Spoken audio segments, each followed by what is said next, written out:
The following compilation features unsettling and spine-chilling tales sourced from Reddit's horror communities. Reader discretion is strongly advised. These narratives may contain graphic descriptions, psychological distress, and themes that could unsettle sensitive individuals. Proceed with caution, as immersion into these eerie stories may provoke fear, unease, and sleep disturbances. Enter this realm of Reddit's creepy horror stories at your own risk, as the line between reality and the macabre may blur within these chilling narratives. Story 1. The eyes peer back. I've never really been that good of a person growing up. I've always skipped school, had horrendous grades, and I always had a general disregard for rules. To put it lightly, I was not going to be nominated for most likely to succeed anytime soon. My friend Molly was the exact opposite, however. She was bright, always tried in her classes, and had way better marks than me. I had to admit, I was pretty jealous, but she wasn't the kind of person to gloat and tease me for not having as good of grades as her. She sort of saw me as someone lost in their own teenage hubris and tried her best to keep me in line with varying results. At times, we were mistaken as brother and sister or boyfriend and girlfriend, and I was teased for a whole month for that. I surprisingly felt a little bad about my kind of crowd mixing in with the wrong people, but reassurance from Molly made me forget about it. One thing about me that Molly knew very well was that I liked to explore abandoned places. No matter how illegal it was, I still found myself exploring every nook and cranny of any place I could find. Unfortunately, I was running out of places that were suitably creepy for my taste. Now, when I say creepy, I mean just the occasional urban legend surrounding the place that would ultimately be disproven very quickly. The only things that I found interesting about the places I went to were the gang markings that must have been a decade old, and the occasional crackhead that couldn't be bothered to even acknowledge my existence. Either way, my town doesn't have much to offer when it comes to exploration. Something that piqued my interest was the local zoo. It wasn't abandoned whatsoever. Hell, it was the exact opposite during its opening hours. Hundreds of people bustle in and see the animals every day because it's one of the only things to do in this town. I have to admit, it is pretty entertaining to see the animals every once in a while, but the reason why I saw this location as perfect was the fact that the place wasn't completely empty aside from the animals. There's this group of animal rights activists that try to break in and release the animals from their torturous confinement. Almost everyone hates this group, and they've made more than one attempt to release them from their cages. One time they released them during the day, and it caused quite a scene. Everyone had to leave early so that the animals could be put back into their zones and cages. With all of this said and done, I decided it would be quite the experience to maybe catch one of these attempts and see it for myself. At school, I told Molly my plan and she laughed at my idea. She said that although it would be funny to see them in the act, I did have a chance of being caught by one of those lunatics, and who knows what they'll do to me. I told her that I've been doing this for a few years, so I don't think those idiots would know that I was ever there. I then asked if she could join me for the venture later tonight. She, of course, declined, but I insisted. She said that she wasn't experienced at all in whatever I do, and that she doesn't want to risk herself getting caught.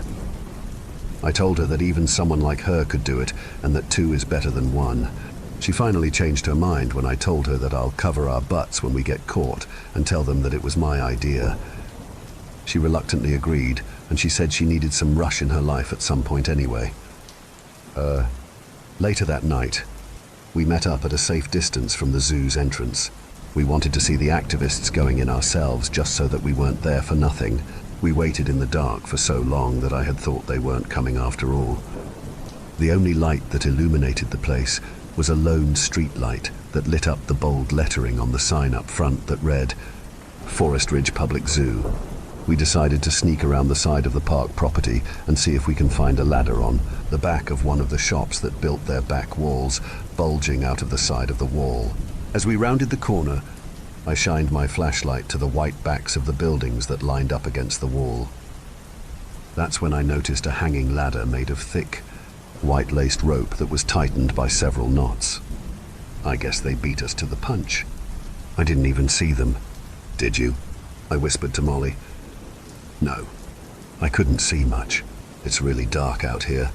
Either way, you want to go first? Molly offered. I scrambled up the ladder and Molly soon followed.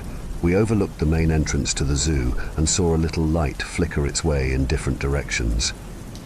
I ducked under the ledge on the roof and quietly told Molly to do the same. Did you see that? I said in a hushed voice. I think so. Who was that? Molly whispered with a hint of worry in her voice. Calm down. I think that was a security guard. We need to get down to the main floor and see where these people went. I whispered with a hint of worry in myself. We were both in new territory, and I didn't know the repercussions for getting caught. I peeked over the ledge and only saw the faint shadows of the exhibits and no sign of life anywhere. The coast is clear. Follow me, I whispered as I made my way to the rooftop door that led into the store below. I tried the knob, but it wouldn't budge. I've run into this situation many times before, so I pulled out my trusty screwdriver and my set of bobby pins. I inserted the bobby pins into the lock and felt the pressure of the springs in the doorknob release.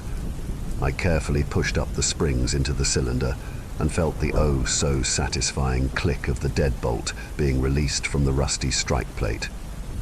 I signaled Molly that the way was clear, and I carefully opened the door that led to the dark, concrete staircase that sent a pit of dread into both of us. We need to be careful down there. Not only do we need to avoid those activists, but we also can't wake up the animals, I whispered clearly and seriously. Okay, Molly whispered back with some uneasiness in her voice. We both crept down the stairs and took great care in not making any noise on the way down. As we were entering the last section of the staircase, we were met with a tight, pitch-black hallway with a checkered pattern tile floor. I took out 2 pocket flashlights and handed one of them to Molly. I clicked the button on the light, and a beam of light shone the ground below me. We can try the side door. Over here, Molly whispers, pointing to the far left of the gift shop. Nice catch, I whispered back. We made our way over to the side door and tried to quietly open the door, only to be stopped by some boxes from the outside. Damn, the boxes are in the way, I hushed in frustration. Try and push them from the inside, Molly suggested. No, I can't risk the noise. We'll need to go out the front. As we snuck to the front of the store, we heard footsteps coming to the store, and we quickly split up into the aisles of the gift store. I turned my flashlight off and hid behind a shelf that had a bunch of stuffed animals on the shelves. As I sat there, crouched behind the shelf, I saw a beam of light scan over my head. I heard footsteps slowly approaching my shelf, and I quickly switched spots and dove into another aisle. I peeked over, and I saw a black figure with a cap on. The figure shone a light onto my previous spot, and I could just see the outline of the bold lettering on his jacket reading, "Security." I stayed quiet for what seemed like hours. That is, until I heard the sound of the door opening and closing, and the footsteps fading away. I breathed a sigh of relief and slowly peeked out from my hiding spot. I looked at the window and saw nothing but the glare of the glass pane window. I looked around for Molly and saw that she was hiding under the cashier's desk. She looked petrified and felt glad that the guard was gone. I couldn't blame her. It was her first time, and these moments can get very tense. You did good. That was a close call, I whispered with some relief in my voice. You did too. He almost caught you, Molly whispered. He didn't even spot you. Are you sure you haven't done this before? I said mockingly. Oh, shut up, Jack, she said playfully. Anyway, we should probably move. We can't be caught in the same place, I whispered with caution. We quickly moved to the front door, and I looked through the glass door to see if the security guard was still around. I couldn't see much movement besides our shadows, and I confirmed it was safe to go outside. Beyond the glass door of the gift shop, most of the lights on the walkways were turned off. This was good for us, as we needed to stay in the darkness to hide much easier. We carefully crawled and hid behind the zoo benches that were spread out in between the square bushes and the tall trees that covered our every move. We eventually got to a crossroads with a wooden sign that pointed to different directions to the zoo's various different exhibits. As I was pondering on which way we should go, Molly pointed to a sign on the floor that led to the big cats section. I picked the sign up and saw that it had the activists logo on the front. "I guess we should start here," I quietly said, looking at the arrow pointing to the big cats exhibit, followed by a little drawing of a lion right next to it. We followed the path that was enclosed by thick, jungle-like trees that had their branches somewhat sticking out of the foliage and just intersecting the main concrete path. "Geez, they should really trim these trees a bit," Molly remarked. "Yeah, they get pretty annoying when they're on the pathway," I said, with a hint of annoyance at the pervasive foliage. "What? You have experience?" Molly snarked. "Yeah, I've tripped on these damn things so many times that I lost count." "Wow, shouldn't the zoo do something about this? Isn't this a tripping hazard?" "You bet your ass it is. I'd tell you if my mom hadn't reported this place more than once. But the zoo doesn't do a damn thing about it. To be honest, I'm surprised they haven't gotten sued yet," I said with a hint of comedy embedding in my anecdote. "Wait, did you see that?" I said, leading us behind a bush. "What is it?" Molly asked with confusion on why we hid so suddenly. "That." I pointed at two mounds on the floor with two cube-shaped objects next to each other. "Do you want me to check?" I said with some shakiness in my voice. "Are you sure? Is it safe?" Molly worriedly asked. "I don't know. I'll check really quickly and see if it's safe." "Okay." I took a deep breath and gathered as much courage as I could. I got my flashlight and clicked it on. Its beams shined ahead of me, and I stalked forward into the dim path that laid before me. As I got closer, I noticed a dark red liquid was sprayed over the grey pavement, and an iron smell wafted into my nostrils. My heart dropped once my flashlight beam laid over the two mounds. The two mounds were barely recognizable as human. Chunks of flayed flesh surrounded them, and their internal organs were splattered on the concrete with bite marks on the legs, hands, arms, and almost all over their torsos. I nearly threw up at the sight of it, and I was too sick to notice that Molly had noticed the carnage as well. "What happened here?" Molly said, shocked at the scene before her. "I don't know. Did we just witness a murder?" I said, still gasping for air. As I scrambled to my feet, I noticed the two boxes on the floor with the contents spilled all over the walkway. I picked one up and saw it was a prescription bottle filled with white pills with green specks embedded inside them. Molly, what is this?" I said, handing her one of the bottles. "This looks like amphetamine pills. What are they doing with these here?" she pondered to herself. I looked to my right and saw the protective fencing and the wooden gating had been torn off. Just below the broken gate was cutting pliers and metal tins. "Molly, what do amphetamines do again?" I asked, already knowing the answer. "It calms you down." "Why?" she said matter-of-factly. "What are some of the side effects of amphetamines, Molly?" I questioned, trying to lead her into what I was thinking. Her face turned pale as she now knew what I was getting at. "It makes them angrier." I sighed in frustration at the situation and threw the pills on the floor. I put my hands on my head and started to think about what we should do next. "Should we leave?" Molly questioned. "No, I don't think we can," I said with some exhaustion in my voice. "Why not?" "Because those bastards will pin this on us. We don't have gloves on, do we? If we let them do this to the animals, I can't imagine what would happen tomorrow morning. Then, when the police come and investigate, they'll see our fingerprints, and those nutjobs will pin this entire incident on us to cover their tracks." "So what do we do then?" "Jack," Molly said, throwing her arms up in distress. "We need to get some evidence that proves that we weren't involved in any way, and stop these lunatics from hurting any of the other animals. If we catch them in time, we could possibly save the animals from being under the influence of whatever this medicine is." "That sounds all well and good, Jack. But how are we going to do this?" Molly said. interested in what my so-called plan would be. While we were getting over here, I saw some security cameras. That must mean that someone is watching our every move. Now we need to find out where that is and find some footage that shows the activists entering and giving the animals the medicine. That way, we can't be blamed for this, and the activists would be screwed legally. That sounds good, but what about the animals? How do we prevent them from being drugged? Molly questioned. That I do not know. My answer did not please Molly one bit. You don't know? Then, how are we supposed to do this? Like I said, I don't know. Do you have any ideas? I said, hoping for some sort of answer. The only thing I could think of is that they're asleep, and we can take away the water they're given. Molly said with some hesitancy. I thought about it and said, that might work. Molly looked back, hopefully. Underneath a large oak tree, we sat behind rounded square bushes and peeked over at the featureless building up ahead. This should be it, I said, looking at the lack of detail of the building ahead of us. Are you sure this is it?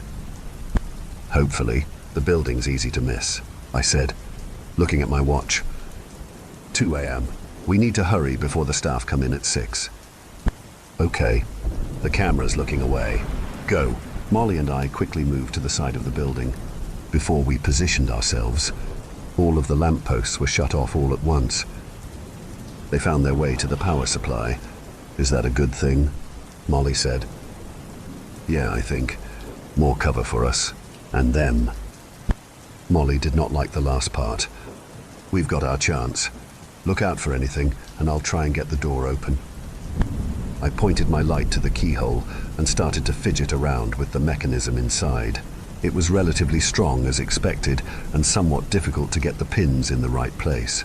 Eventually, after many tries and gripes from Molly about being finished yet, the lock clicked open and the door slowly opened, revealing its pitch-black insides. The room inside wasn't particularly special, only containing shelves of boxes and crates. However, an open doorway was tucked behind a large, rectangular crate. After some help from Molly, the crate revealed what we were looking for. A series of monitors plastered the back wall of the room. Several monitors and servers were seemingly working perfectly. I went over to the main set of monitors, and they all sprung to life. I clicked on one of the cameras that showed one of the exhibits, and saw something that made my face go cold. The exhibits were all empty. I tried for the life of me to see if any of the animals were still in their cages, but none of them were. I saw lions and cheetahs roaming the food courts, gorillas and orangutans fighting in the shops, jackals and foxes rummaging through knocked-over stands, and more animals outside of the exhibits. We were too late. It seemed that every single animal was affected. I looked around for any sign of the activists, and I found nothing. Then I looked at the camera that was near the office, and I saw the camera knocked over on the floor. Shortly before the camera disconnected, I saw the image of animalistic eyes looking directly into the camera. "Molly, lock the door now," I frantically said, pointing at the open doorway. Molly, not understanding the situation, did so urgently and locked the security office door. Molly was about to ask what was going on until she saw the screen and immediately understood my reaction. "Jack, what do we do?" Molly whispered, on the verge of tears. I fell silent and I didn't know what to say. What do we do? Reality set into me and I started to feel regret. We should have never gone here. I should have never brought her here. We're going to die here because of me. Molly noticed how distressed I was and started to try in her best efforts to calm me down. "We can't get those animals back in their cages. Jack, that's what we both know. What we can do is get out of here and call the police. All we need to do is leave. We just need to know how to do it." I nodded. "Yeah, we need to leave this place. We just need evidence first," Molly agreed. I looked back towards the computer and found a recording of the footage that had the activists in clear view. I downloaded the footage and saved it to a USB that was in one of the drawers. I put the USB in my pocket and started to ponder.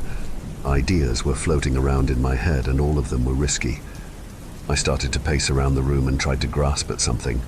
Time was a luxury that we can't afford to lose, and I had to think of something that we could use. "What's the plan, Jack?" Molly said quietly. "We need to leave, but with those animals outside, I'm not sure. The way we came in isn't an option at all because of obvious reasons. Maybe something in this room." I started to rummage around in the desks and found a Phillips head screwdriver tucked in between paperwork. Maybe this could work, I thought. I looked around the room for something that I could potentially screw off and found a vent opening that was just small enough to look through to the other side of the wall. I scanned the room with the flashlight and found nothing except the boxes and crates from earlier. The door that led to the destruction outside vibrated slightly in varying intervals. I didn't want to think about what could be waiting for us beyond that door. I scanned the office further and found an opening in the corner of the room. The opening was blocked by large crates and wooden pallets. I looked towards the locked door of the security room and I reached for the knob. Molly must have seen my hand and asked, "Do you know what you're doing?" "I think I just want to check something." "Are you sure? What are you trying to check?" I saw this little opening in the back of the room out there. I gestured outside the door. "Okay then, be careful, for our sake," Molly said, opening the door and watching me creep outside towards the end of the room. I carefully moved the crates to the side, and it revealed a square opening that is big enough for someone to crawl through. "Come look at this. I think this is our way out."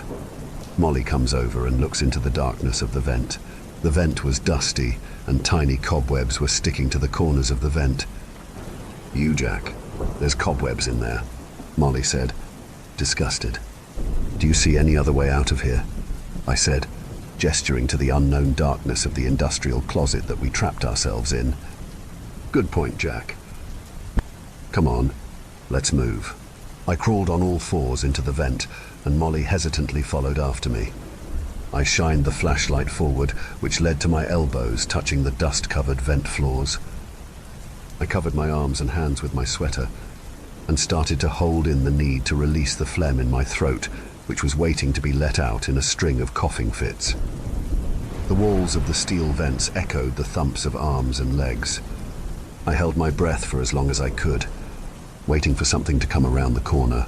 Soon enough, I found the vertical lining of a cover at the very end of a short vent passageway. As I approached the vent cover with a screwdriver ready in hand, I stopped dead in my tracks as I heard the chilling noises of flesh tearing from bone. From the vent, I can vaguely see legs of an animal shaking from the tension of tearing meat from a particularly stubborn subject. Blood trickled down in a large red pool, and it leaked into the crevasse of the vent. It reached my arm, and my spine shivered from the very fate that potentially waited for us outside of this metal grate.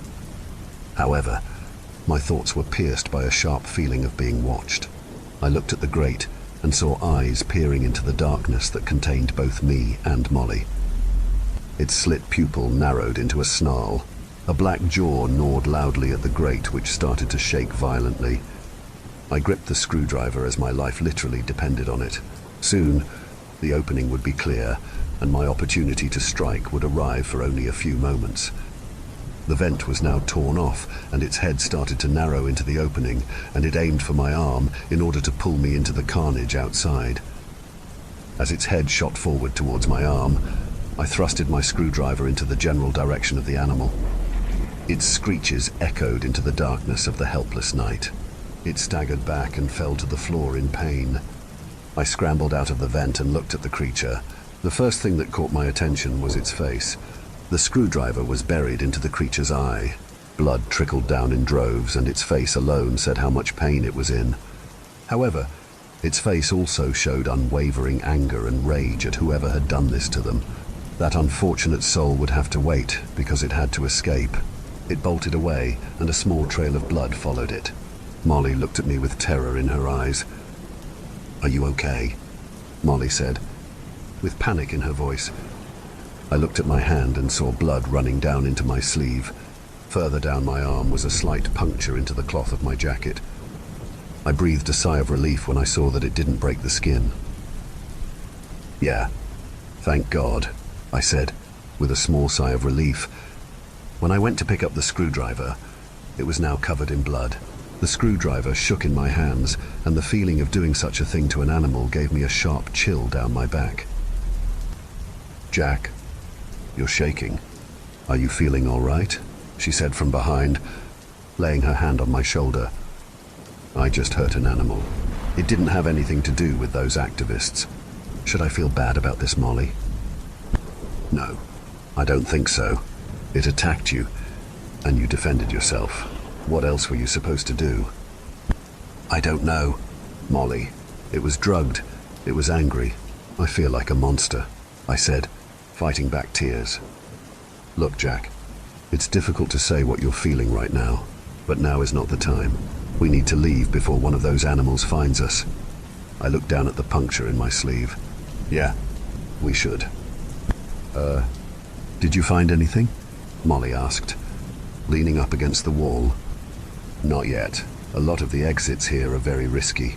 I flipped through the cameras and scanned for any resemblance of some sort of exit with no luck. I sighed. I can't find anything, Molly. Do you have any ideas? Well, there is the way we came in, but from the looks of it, we'd be lunch meat before we even get there, Molly pondered. I sat there in the chair for a minute and tried my hardest to think of something. We can try and wait till morning, I said, trying to take a stab in the dark. I was interrupted by a sudden scratch at the door leading outside. That shot my idea down pretty quickly. I sighed in frustration, planted my hands on the table, and looked down at the keyboard. I was drawing a blank yet again, and I looked at the security cameras yet again. I was fully expecting to find nothing yet again, but something caught my eye. In the horrible, pixelated screen in front of me was a gap in the middle of one of the outside walls that seemingly led to the back alleys of the main entrance. Molly, come look at this. I beckoned excitedly. What is it? What did you find? She said with piqued interest. Look at that right there. I pointed at the slightly noticeable gap in the wall. What is that? Molly said, squinting her eyes to try and make out the low-quality image on screen. I think that's a gap. It might be a way out. I zoomed into the gap and saw a part of a pathway that led behind the buildings. Nice catch, Jack. How'd you notice that? I guess looking at the screen for a while has done me some good, I said while looking at the map plastered on the wall. From that map on the wall over there, I think that crack is around the back of the cotton candy stand near the entrance. It shouldn't be far from here, I said, feeling in my pockets to check if the USB is still there, and thankfully it was. After gathering up the courage for the both of us, we headed into the vent for the second time, and we were a lot more perceptive of our surroundings this time. I peeked outside of the vent and saw that it was clear this time around. We crawled out of the dusty, cobwebbed vent and advanced towards the path that took us to the front of the building. I looked to the floor and saw a small trail of blood that led around the back of the cotton candy stand. A sinking feeling of dread and exhaustion started to brew in my stomach, but the thought of that path being our only way out made my ever-growing desperation for escaping stronger than the trail of blood that preceding us. We climbed onto the dumpster and squeezed our way through the crack. Before us was a long concrete corridor with several stands blocking the left side. As we walked down this long passageway, we saw something slumped against the concrete wall to the right. Upon closer inspection, we saw something that made our hearts drop. A man slumped against the wall, with intestines hanging out, and a gunshot wound under his cheek with the exit wound going out the top. His brain was splattered against the wall behind him with the blood splattering high. I couldn't take it at this point. I dry heaved and my eyes started to water. Molly looked away with audible disgust and started gagging. The worst part of all is the bold lettering on the man's jacket, security. I looked back at the security guard and saw something beside him. A pistol. Around 4 9mm ammo cases lay on the floor. One of those must have been for him. I slowly approached him and picked up the pistol. Jack, be careful with that, Molly grudgingly said. We need this, Molly. If these fucking animals wouldn't give mercy to him. "What do you think they'll do to us?" I roughly said. "We need to leave. There's no time to waste, Molly." We left the security guard's body slumped against the wall, and we never looked back at it. I felt bad for him. I had no idea who he was, but no one should die like that, eaten alive by those affected animals. We finally made our way to the entrance of the court. However, something made us stop in our tracks. An absolute nightmare lay before us. Dozens of lions, leopards, panthers, and cheetahs were laying on the floor sleeping. We just stood there with disbelief and absolute horror. How are we going to get to the exit now? "What now?" I whispered as softly as I could. "I don't know." Molly shivered. "We need to step around them." "What?" Molly whispered with shock. "Can you think of anything else?" I whispered, hoping for a better plan. Unfortunately, she did not. I looked around the mess of giant cats on the floor and saw a sizable gap in the chaos of tattered fur. I stepped forward and I landed my foot precisely in the middle of the gap. The problem was that it could only fit one person. I looked around for another spot and nearly had a heart attack when one of the lionesses yawned. It was still asleep. Thankfully, I found another spot and stepped further in this organic minefield. However, in this case, I'll be mauled to death instead of being blown to pieces. As I carefully stepped into the gap, I gestured for Molly to follow. She shook her head in defiance. I couldn't blame her, but it was the only way we could get across. I couldn't just talk her into it now, so I just continued on. Eventually, she started to make her way into the first gap in the path that was predetermined by the sleeping felines. As we stepped our way through the field of giant cats, I saw a metal structure that was meant to be operated by a cheery salesman that would sell the overpriced chicken legs. Now, it was shut tight by metal shutters, and a rusted sign stood as the only evidence of any sort of establishment. I looked towards Molly, and I pointed towards the structure's roof. She understood the plan, and I stepped up on the wooden counter of the structure. I held the roof and set my other foot on the sign that lay crooked on the wall. I pulled myself up to the roof and looked towards Molly at the bottom. She soon began to climb up the structure, and her foot landed upon the crooked sign. Then, a loud screeching sound emanated from the sign as the metal started to bend and break under the pressure. It then ended painfully with a loud clatter as it fell to the floor. It all took only 10 seconds, but it felt like it was 10 minutes. I looked at the lions below, and I saw the twinkle of their eyes begin to dimly shine. Slowly, more and more of them started to get up from the concrete floor. I felt like time just stopped at that very moment. It tortured me with the feeling of death waiting for us just a few feet below us. A death that would be more painful and horrific than anyone's imaginations. As the situation became more clear, I pulled Molly up to the roof as a large claw came swinging towards Molly's leg. Molly yelped, and she stumbled onto the floor of the structure's roof. I turned around and saw a gash on Molly's leg. It was bleeding quite a bit, and she was starting to panic. I took off my jacket and wrapped it around her leg to try and stop the bleeding. Molly was sobbing. Giant cats were clawing at the structure, and the exit was so close. "Molly, remember when I said I'll cover our butts if anything goes wrong?" She nodded with tears still in her eyes. "I hate to say this, Molly, but I'm going to draw them away. This is a stupid plan, I know, but this is the only thing I could think of. Take the USB and the gun, and run. I'll buy you some time." "Jack, why does it have to be you?" she weakly said. "I got you into this. It's only right that you get out of here safely," I said, slowly regretting my decisions up to this point. Molly stared back at me. She didn't say anything else. I looked around for something to distract them with and saw the exhibits splitting off into different sections. I then thought about what happened earlier. One of the exhibits was opened by one of the activists, and it should be enough to get inside. And with the animals out of their cages, it should be empty. I'm going to lead them to the exhibits. I'll find a place to hide and see if I can wait them out. I'll be fine, Molly. Now get ready to run! I positioned myself near the edge of the structure and looked towards the invisible pathway ahead of me. Thousands of possibilities ran through my head. Many horrific scenes of disembowelment and a lot of blood. I washed those thoughts away. Now wasn't the time to get distracted. And just like that, I jumped and ran into the darkness ahead. My feet were pounding against the cracked concrete. A tight corridor of messy bushes was constantly shifting and rustling. The animals were chasing behind and beside me. I was hoping that the branches below me wouldn't decide to get in my way now. Running through the dark has always been something that I was used to, but not to this extent.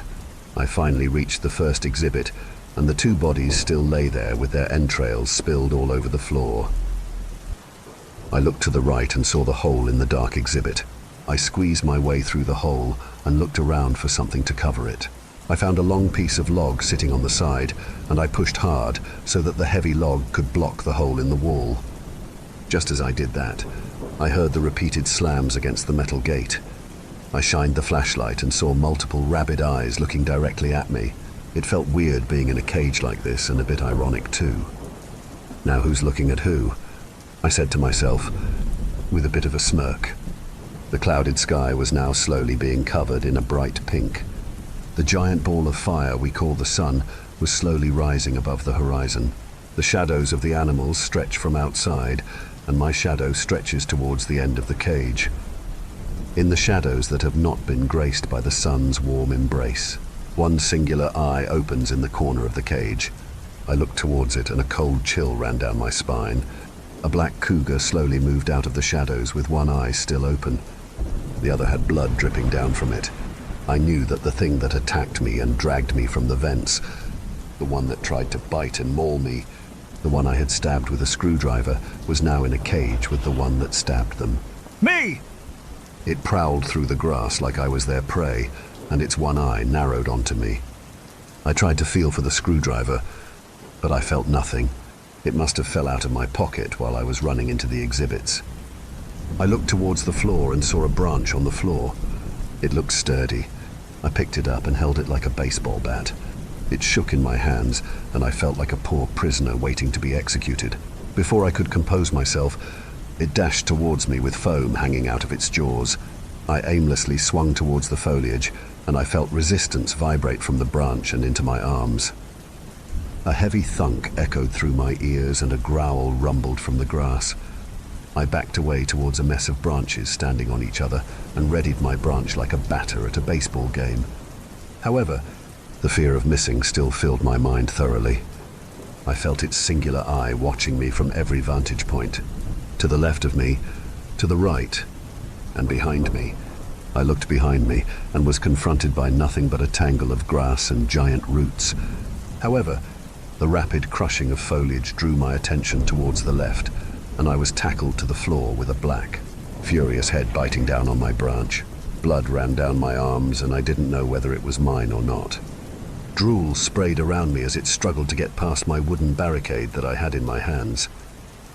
I felt this trembling in the palms of my hands, and my heart started to beat at a rate I can only describe as a trembling snare drum. My vision became blurry, and the gnashing teeth came closer and closer to my neck. A high-pitched clicking sound broke my thoughts, with the giant feline falling to the floor, twitching. Two metal prongs poked out of the black, matted furry mass that lay upon the floor. A capable set of hands pulled me from the floor and led me out of the cage. The animals outside were long gone, and the front entrance was desolate. As I was taken out of the zoo, I looked at my arms and saw several deep gashes along my arms. I was taken to the hospital and had to get several stitches on my arms. The doctors saw that I had some infection in the wounds, and I'll have to treat it with antibiotics. When I got to the waiting room, Molly was waiting there with a white bandage over her leg, similar to mine. She was glad I made it out somewhat okay. It was a miracle that we made it out with no life-threatening injuries. After we left, she told me what happened after I ran for the exhibits. She said that once most of the animals cleared a path, she ran as fast as she could towards the entrance and contacted the police through the booth. When they arrived and found me, she gave them the USB that showed who exactly was the culprit. When they checked the footage, it showed the activists drugging the animals through tampered water. Later, we had to appear in court in another city. We had to tell our side of the story and leave out the sneaking in part. We just told them about how we found drugs around the back of the bathrooms and how we reported it to security. When they showed the security footage in court, the leader didn't object to anything. He seemed to think that this was justified in some sort of sick way. We weren't there long enough to hear about his sentence, but I hope he gets at least life. This was several years ago, and I've already graduated from high school and college. I finally pulled my life together and tried to stay safe. Molly and I still stay in touch, and we meet every so often. I guess I can say I lived happily ever after, and it would sound a bit cliché. However, I guess it was the case this time around, and I think a happy ending is something that everyone wants. Anyway, I got to get back on my shift. The lions need tending to. Story 2. My best friend wears a face mask.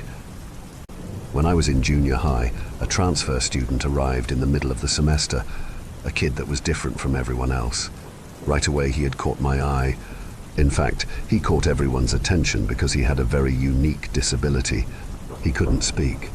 I guess you could say he was deaf, though it was clear to me after getting to know him that he could in fact hear. Every word spoken to him was understood with simple nods or gestures, facial expressions contorting into understood language. So I guess he was mute. Yeah, that would describe him best. He was an oddity to most, but to me he was a unicorn. Something that sparkled in our dim, monotonous lives, and it wasn't until he revealed who he was did I become terrified of him and his shine. I was in 7th grade, maneuvering my way through the jungle of middle school, avoiding trouble and premature violence. I was an undersized boy for my age, no more than 5 tall. Puberty had yet to visit me, leaving me left out of the herd. The other students, or the sheep as I called them, that infested my school, they were all the same. Kids that were driven by hormones, constantly talking about boys or girls, their deep voices riding on the coattails of the wind that breezed in and out of our hallways. I was a mere shadow, always walking a few paces behind the others, not wanting to be seen or acknowledged. I saw what others that looked like me went through. They were tortured and abused for simply existing. Once Bryce Ellis and his friends stuck Timmy Easton's face in the shitter for over 10 flushes. I was in a stall over, hiding and waiting for the torment to be over. I slithered my feet up onto the stall, caressing them to my chest, as I sat in a fetal position, horrified of how one human could treat another. Eventually the bullies had gotten bored. Their short attention span-driven minds directed them to another endeavor, leaving Timmy to fester in his tears and possible filth. He sobbed for minutes that felt like hours as I remained silent in the stall over. I placed my hand cautiously on the barrier wall, trying to absorb a bit of his pain. My heart ached for him in that moment, and I wanted to lend him a compassionate hand, if only I had the courage to do so. So yeah, I did my best to stay hidden, unseen to all the dwellers that mindlessly walked in and out of our school on a daily basis. The boys that believed themselves to be men, or the girls that pontificated to anyone that listened. I was lost into an entral sea of vindictive young adults that searched for any reason to lash out at anyone that stood in their way. So when Tape Boy, as they would eventually call him, came to my little middle school that stood still in the secluded hills of our small town, I was enthralled almost immediately with his existence. He was introduced to my homeroom class. I sat in the back, burying my head into my arms, occasionally lifting my head to listen on the day's lecture, my daydreams entertaining me as the clock slowly ticked away at our lives, and it wasn't until my teacher promptly stopped talking did it trigger a primal emotion in me to sit up and pay attention. I postured myself up straight, pausing the internal movie that played in my mind to see what the interruption was about. There he was, a new boy that no one had ever seen before. By middle school, everyone knew each other. We had went to the same elementary school, the same holiday events and grocery stores, so getting a new student was like getting a new flavor at Baskin-Robbins, a mystery taste simmering on the tip of your tongue as you digested every drop. His presence was intriguing. He wasn't small like me. I would say average height for a 12-year-old, about 5'4", slender body with unkempt dark black hair. He looked timid, His head tilted towards the ground, not wanting to accidentally lock eyes with any of us as the teacher introduced him. My mind wandering with such intrigue, because to all of our astonishment, he was wearing a surgical face mask. Mind you, this was in the 90s, eons before the COVID pandemic breached the windows of our thoughts. Right away I could hear the murmurs, the questions erupting throughout the classroom as everyone pondered of why this boy sheltered his face. I stared on for what must have been minutes as the shy boy kept his gaze down. I could see him slightly squeezing the arm straps to his backpack nervously the longer he stood there on full display for all. I had my fill and I relaxed my posture, sinking back into my chair, directing my stare out the window, but then Billy Sherman asked the question we all had on our minds. Why is he wearing that mask? Our teacher explained to us that it was because of some weakened immune system, something about how his ticker didn't click like the rest of ours. She then also told us about him being mute. This drew my eyes right back to him. I think it did for all of us, and for a moment, the quiet kid raised his head and locked eyes with me. His dark black eyes glistened with despair. The deep purple bags that sagged under his eyes were more indicative of someone that hadn't slept in days. I felt something for him in that moment. Our third eye conversing in some cosmic dialogue, and as quickly as he rose, his head did it drop once again towards the ground. I could still hear all the other kids snickering, questioning, and some even giggling. It made me sick. If I was a braver boy, I would have stood on top of my desk and verbally lashed out to all the sheep. Instead, I rose my hand asking something Mrs. Willis never said. What was the timid boy's name? Oh, I'm sorry. How rude of me. This is Gabriel. She sat Gabriel up front next to her desk, wanting him close in case he needed to write or sign something to her. And just like that, everyone went back to their simple lives, including myself. The next few weeks I saw little of Gabriel other than the back of his head during class. Once the bell rang, everyone that my eyes glimpsed at for the day disappeared, or just maybe it was me who dissolved into the ambience of our school. Either way, I saw little of the boy who wore a mask, the one that sheltered his true identity, and my curiosity with the new flavor of the week gradually faded into the abyss of non-existence. Well, that was until the day I saw the mask slip. It was end of the day. I spent most of the time turning corners any time Bryce Ellis approached, evading the wrath of him and his band of merry men who were the pinnacle of human torture, finding any opportunity to demean those who crossed their path. I remember leaving chemistry class, my mind all too occupied with leaving the hellhole of every kid's dread, and that's when I saw Gabriel walking down the hall towards the cafeteria, his head still tilted down, his gaze tracking every step he took, face mask still tightly fitted around his face.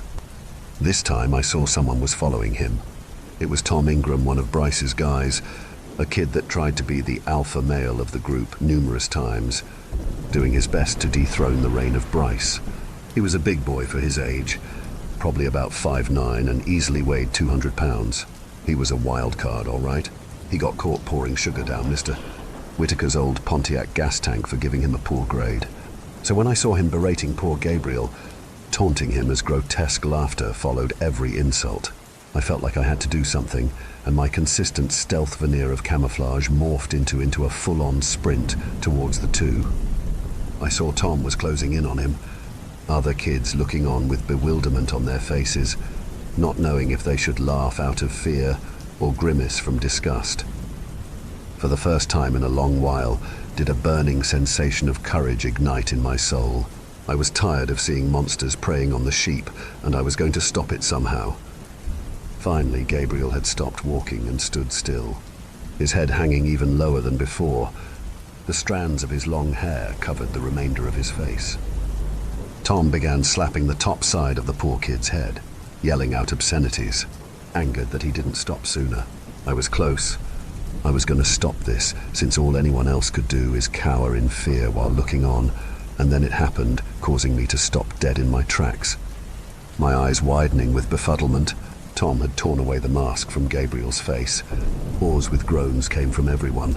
Then silence blanketed the entire school, and for those few seconds, our existence had been swallowed up by the earth itself. "What the hell?" Tom yelped out, breaking the still but heavy disquietude.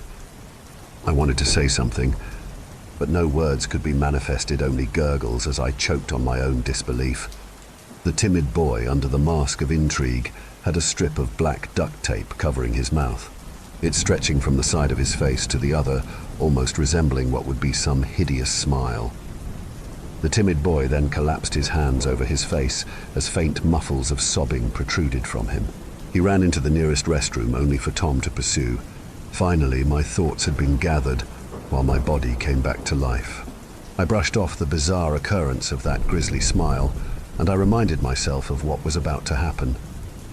Tom was going to punish Gabriel for simply existing, as he and his gang have been doing for years, and like some old factory machine, the cogs of my body set into motion as I ran towards the restroom. Before I could open the door, the most horrid scream exploded outwards into the hallway, the sound sending a cold shiver down my spine, and Tom came running out of the restroom, gripping at his face, crying. He was hysterical, running and bumping into the walls until finally crumbling onto the floor, only to continue sobbing. My mind was clouded with a whirlwind of confusion.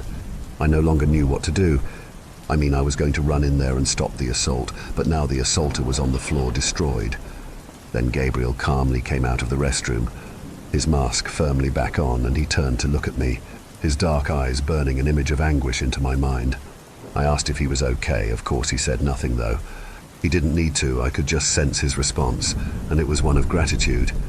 I almost could see him smiling at me from underneath the mask, and I reminded myself of what was under it, that abysmal duct tape that looked like a sinister grin. From that day on, most of the kids were afraid of Gabriel.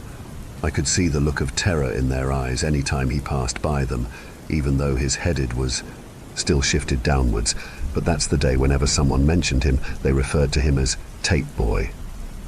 I had heard through the whispers of our school that Tom had suffered some mental breakdown, that the doctors couldn't find anything psychically wrong with him.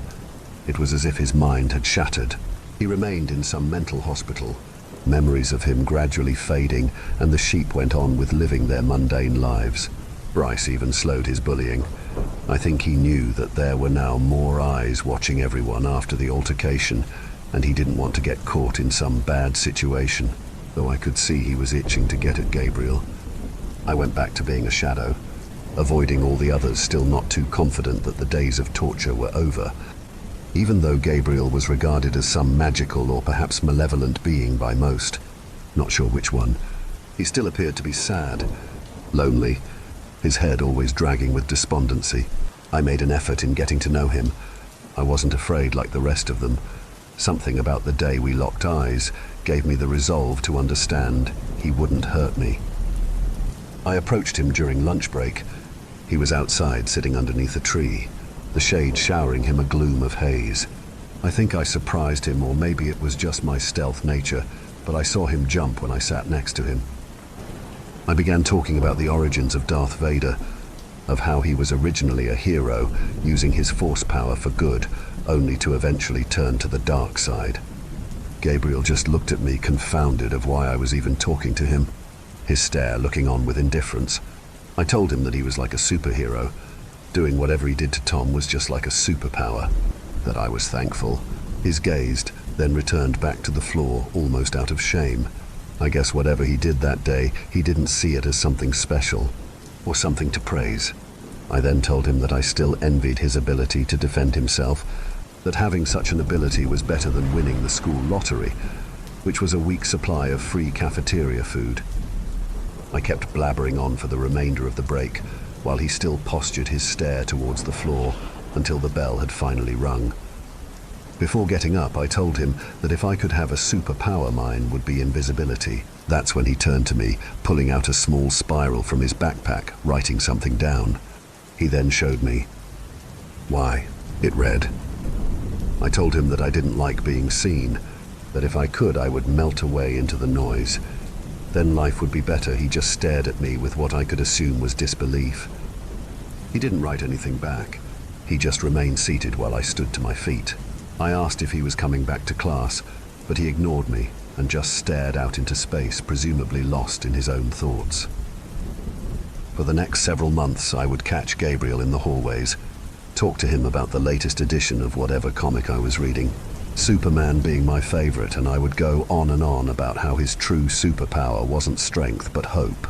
I think he became more comfortable with me, pulling out his spiral notebook to write down his thoughts, his questions and answers.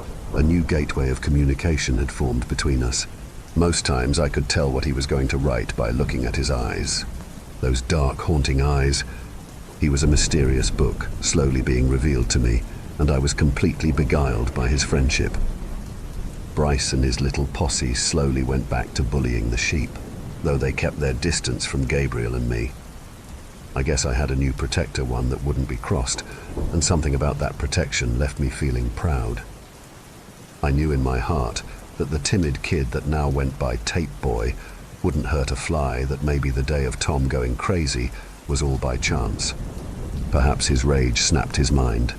I tried asking him about that day numerous times, but he never explained what happened. He would redirect the conversation back to superheroes. I would walk home with him on certain days. Well, more like he would walk me home. I never got to see where he lived. He was too reserved to give up that kind of information, but the days we would walk together was always fun. I finally felt like I belonged. The longing emotion of needing acceptance was found by his friendship. One day when I was walking home by myself, I decided to stop in at the gas station to pick up a drink and scour the latest edition of comic books in the small rack of magazines.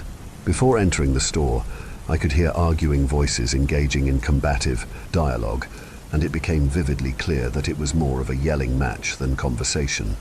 It was coming from the side of the building. Most times I would just ignore it, but one of the voices sounded all too familiar, and I crept slowly to the edge of the building, poking my head out to get a glimpse of the disturbance. It was Bryce. His back was up against the wall, while someone who I presumed was his father berated him with such a vicious snarl on his face.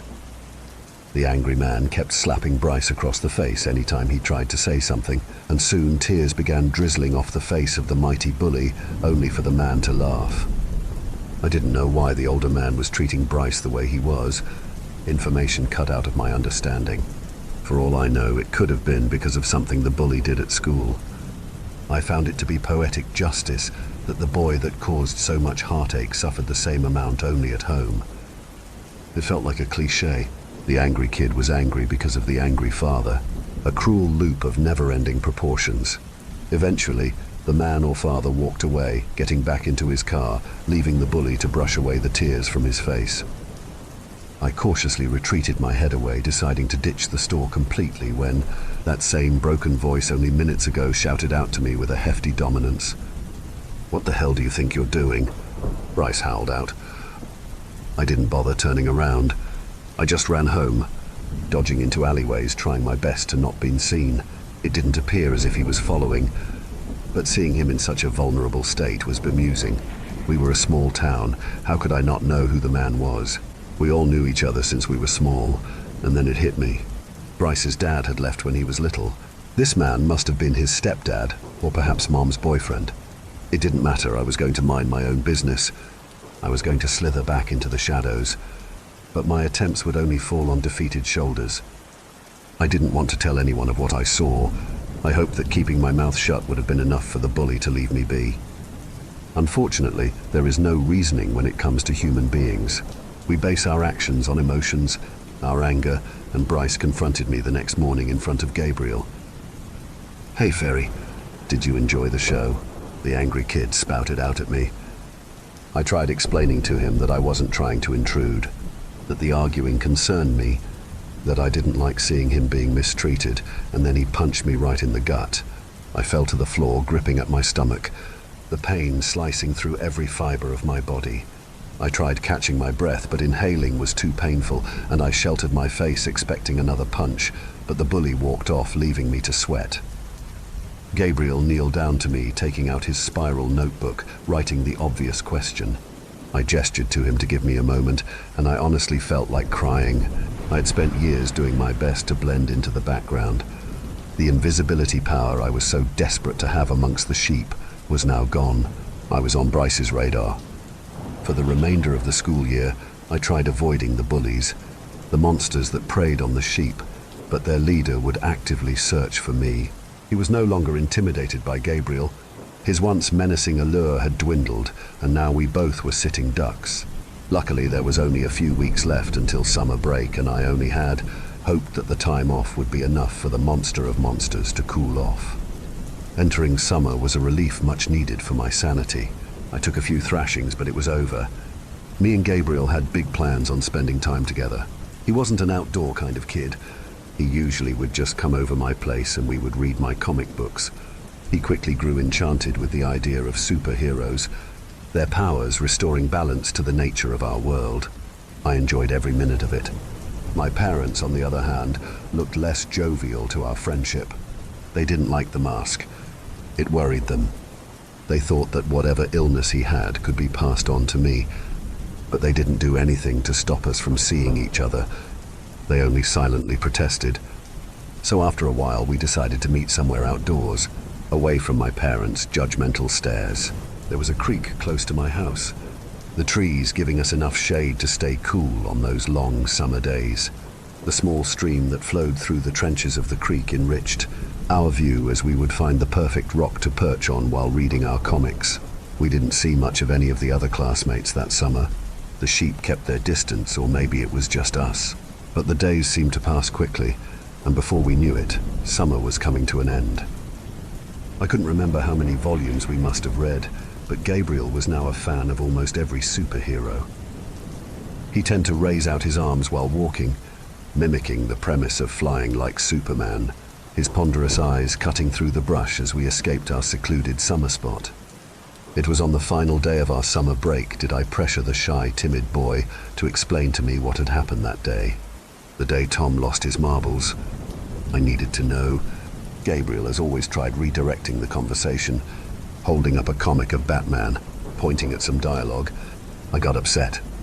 I raised my voice, telling him that if we were friends, then he should tell me that there wasn't secrets between us, his heavy eyes collapsing to the ground, shifting his posture on the rock that we both sat on. Look, I just need to know. You're my best friend, I told him with genuine longing. The school year was about to start up again, and I could already envision a future of slithering through the hallways, how I have always done. But with Gabriel, maybe that could change. I needed to know, and I was done guessing, fantasizing that he was some superhero, or at least my hero, my protector. I stood up off the rock, walking over to the stream. The sound of water colliding onto the small stones that infested the trench triggered something awful in my gut. I took a deep breath and made my final stand with my best friend. If you don't want to tell me, then I'm going home. See ya, I said with impatience dripping off of my words. Gabriel ignored my warning and continued pointing at the comic book. That's when I noticed what he was pointing at. It wasn't dialogue, it was one of Batman's villains. He was pointing at Clayface. This made me stop, my minding halting after speeding at 100 miles per hour, it crashing my thoughts. Yeah, what about Clayface? I curiously asked with a withered and tired voice. That's when his pointer finger was no longer on the page, but rather it was pointed towards his mouth. The mouth that was hidden behind his mask. He could see my face drop with sadness. Whatever disfigurement he had underneath that horrid black duct tape must have been something like the villain from the comic, and my heart broke for him. Gabriel's eyes gleaming with absolute sorrow. The boy that only wanted to be left alone. The person all the others feared just wanted solitude, and here I was badgering him to no end about something so insignificant. We stared at each other for several seconds, our eyes meeting in some altered state, and I reached my hand up to his face tenderly, taking off his mask. There it was, the black duct tape that resembled a grin, a nightmarish one that could only been seen in some horror movie. I then placed my fingers on the edge of the tape, my cold grip causing him to shiver, and I slowly began to remove it. "What the hell are you fairies doing?" A voice called out from the brush, one that sank my heart into my stomach. I turned, trying to locate the voice, and sure enough, there he was. The bully that had tortured so many for so many years. It was Bryce. His body slowly revealing itself from the brush, like some despicable ooze frothing from the depths of hell. Though, Something about him was different. His cold stare no longer fictitious, but more intimidating, and as his body fully emerged, did I see the blood trickling down his soaked stain shirt. He was covered in the crimson fluid. There was even some on his cheeks, almost as he had some open wound and smeared the remnants of it on his face. The devilish grin that bestowed his bruised and beaten face quickly led me to a conclusion, one that I wish I didn't conclude. A purplish black infested the outlayer of his left eye. It practically closed shut, and his nose had been bent to an unsightly angle. I started to whimper as my lips trembled from fright, because this Bryce was not the same one that had given us wedgies or swirlies. This one was a true monster, a beast that devoured souls. His gaze was enough to display a vacancy of any humanity, and my eyes crawled down his arm into his hand to see the black pistol that he firmly gripped. Bryce, what happened? Are you okay?" I groaned out while sniffling. He didn't answer. He just kept grinning at me. The ghastly smile that stretched ear from ear plagued my vision, and I knew that he had done it, that he had hurt someone badly. I was terrified, and in the moment I had completely forgotten about Gabriel. My tunnel vision only focused on that firearm. "Where the hell did the other one go?" the monster asked. I turned and realized Gabriel, in fact, had run away, leaving me behind. I wanted to run. I wanted to flee while screaming, but horror kept me in place, and I felt like some deer trapped in headlights, contemplating my entire life in mere seconds. "Everyone always messes with me," Bryce yelled out with such ferociousness. There was no talking my way out of this one, no pleading. I knew in that moment he was going to kill me, his rage overflowing to the point of lunacy.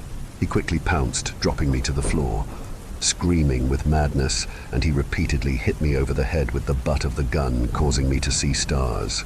His words became incoherent, sounding like muffled tones that slushed its way into my hearing. I shook my head, trying to collect myself. Just maybe I could figure a way out of this, but as soon as my vision corrected itself, Bryce would strike me another time, causing it to blur once again. I fell into a darkness, my world collapsing into an eternal void of loneliness as my body began to float effortlessly. But as soon as I thought this was my final moments, flashes of Gabriel flooded into my mind, awakening me out of whatever slumber I found myself in. That's when I realized Bryce was no longer hitting me. Instead, he was talking to someone, and as I grabbed at my head, trying to steady my balance, I saw it was Gabriel, standing still, head as always tilted downwards. Bryce confronted him, pointing his 9mm directly at his head, yelling, screaming at the top of his lungs. But my best friend remained unmoved, just quiet, and then he slowly removed his mask. This caused Bryce to pause, his tone weaken, and I think for the first time he digested if he should proceed doing what he was doing. "What are you doing, freak?" the bully yelped out. Gabriel remained quiet, eyes still directed towards the floor, his breathing escalating. I could see his chest pump more vigorously with each passing second. With the mask off me, and Bryce could see the bewildering black duct tape strapped to his face, Gabriel's face began to tremble violently, as if he was trying to yell through the bondage. He then finally began to peel of the thick layer of black duct tape, and it came off with a wicked screech as I could see my friend's eyes squint with pain. Bryce was no longer pointing the gun at Gabriel. No longer was he even saying a word, his arm lowered to his side, and both him and I stared on with amazement. What was under the tape was layers of skin, twisting and binding to each other like some thriving organism living its own life on Gabriel's face. I couldn't move. I couldn't say anything. I was in shock, and my head still throbbed from pain. Then Gabriel's mouth, if you want to call it that, began to stretch open. He tilted his head backwards, while the mountain of dead flesh started to drip down his face, allowing some endless void to open up inside of him. I could hear the cracking of bones breaking, his jaw shifting to accommodate the massive hole that was now his mouth, and then horrid, dwindling fingers began to protrude from the darkness. My mouth gaped open with trepidation, and if I had the ability to adjust my head, I would think Bryce had the same facial expression. Then a grotesque head forced its way out of my friend's mouth, revealing a face that could only exist in the realms of the dead. This new creature having two large almond-shaped eyes that looked very similar to the ones that were attached to my friend. This thing then stared at Bryce. That's all it did. No words were spoken, no violence was created. It just stared at him, and soon the bully grasped at his face and began to yell. He ran frantically in different directions, his gun firing out into the tree line. I jumped for cover, falling to the floor, sheltering my head with my arms. Bryce's terrified screams caused my stomach to turn, and soon those dire cries stopped along with the gunshots. I must have stayed on the floor for what felt like hours, too scared to rise to my feet, and through my peripheral did I see the sun begin to set, plunging the small creek into darkness. I eventually mustered up enough courage to get up, and I looked around. Bryce was mere feet away from me. He lay still on the floor, blood spewing out of his head. It appeared as if he'd shot himself. I walked over to his body, befuddled of what to do. I then remembered Gabriel. I turned to look for him, but he was gone. It was only me and Bryce's dead corpse. I ran home telling my parents about everything, of the encounter I experienced. At first it seemed as if they didn't believe me, but they still phoned for the police. I led them to the creek, to the bully's dead body. I initially thought perhaps they would blame me, connect me to his death, but the police believed me. Well, they believed me about Bryce, but not about Gabriel. They told me that Bryce had killed his stepfather. Apparently they had gotten into some altercation, and afterwards he went into his mother's bedroom and shot her to death. They told me that the once bully was a disturbed individual, suffering abuse for many years, that I was lucky to escape from his wrath. I told them that they needed to find my friend. I wanted to know if he was okay, but all the officers could do was pat my back with sympathy, trying to relax me. It has almost been 30 years since the event. I still have nightmares of what had happened. I see the dead stare Bryce had while pointing his pistol at me. I see him repeatedly hitting me over the head again and again. Though, what still haunts me more is Gabriel's mouth contorting into that horrid shape, revealing the creature that lived inside of him. He was never found. I'm pretty sure he moved on to another city, another place where bullies like Bryce tormented their schools, and I could only imagine Gabriel was there to balance the wrongs of the world. I'm scared of my best friend, but I know at the same time he is my protector, my superhero. He is out there doing good. I can feel it, and I hope he can sense my love for him. Maybe we will never meet again. Perhaps it's not written in the stars for us to reunite, but one thing is for sure. I get comic books mailed to me randomly every month. Most are of Superman, and I know exactly who they are from. Story 4. My journey toward the apocalypse. Before I met the Savior, I was a worthless piece of garbage, barely a human being. Lovebug droned at the front of the enormous room.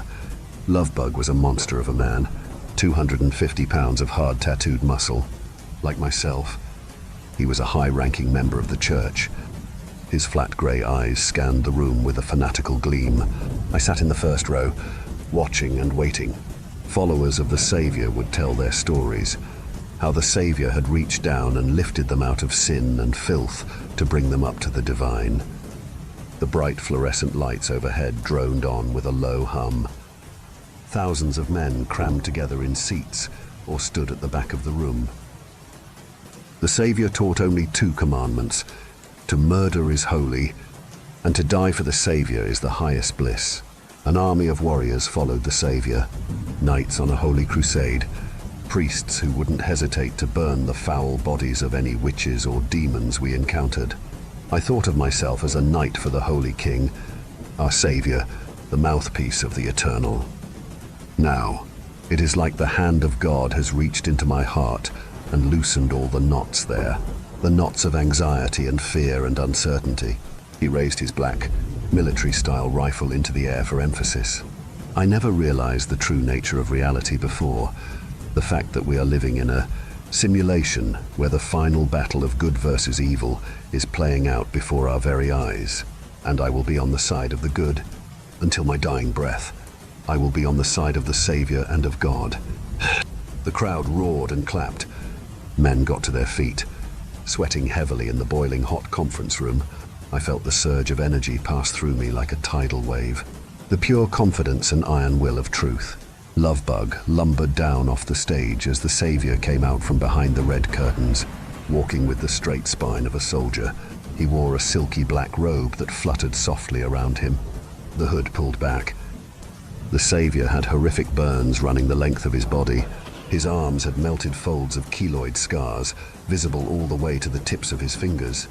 His scalp had also melted, and the savior had no hair except for his eyelashes and eyebrows.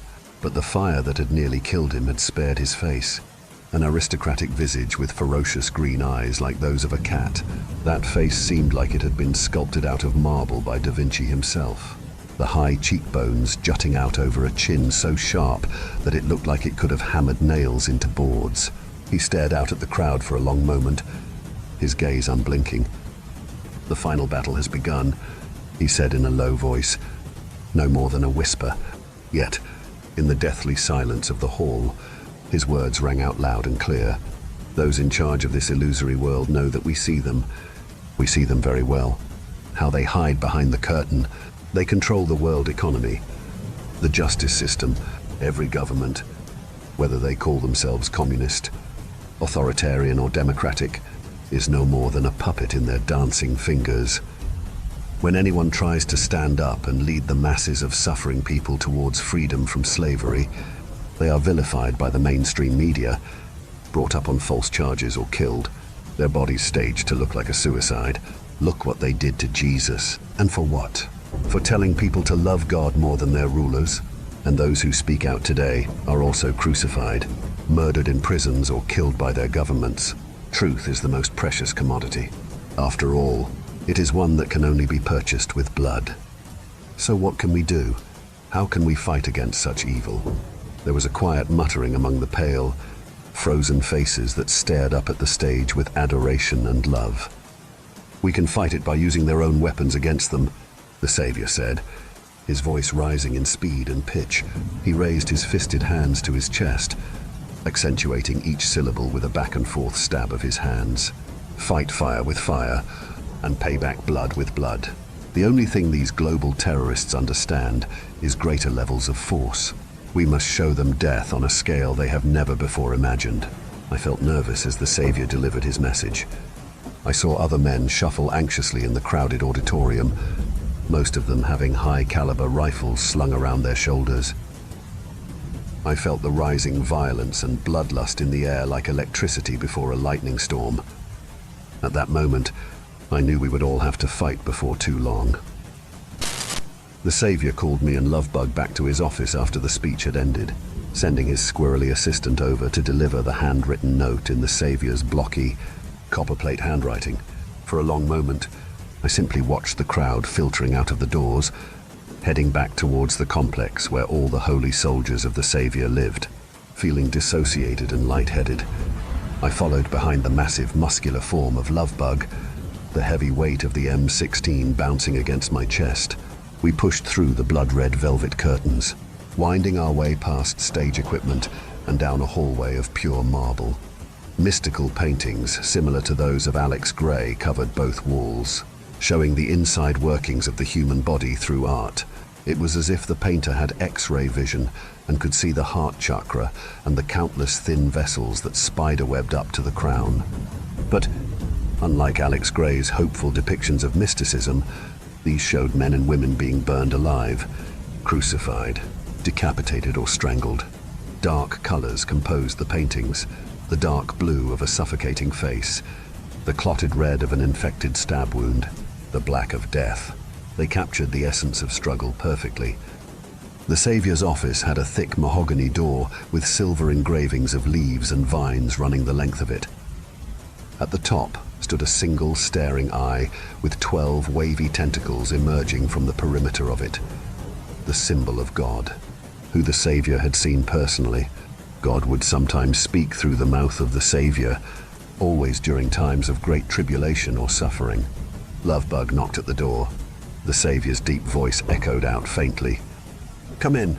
We entered slowly, the sprawling desk of the Savior filling half of the room, He sat in a comfortable chair behind it, reclining.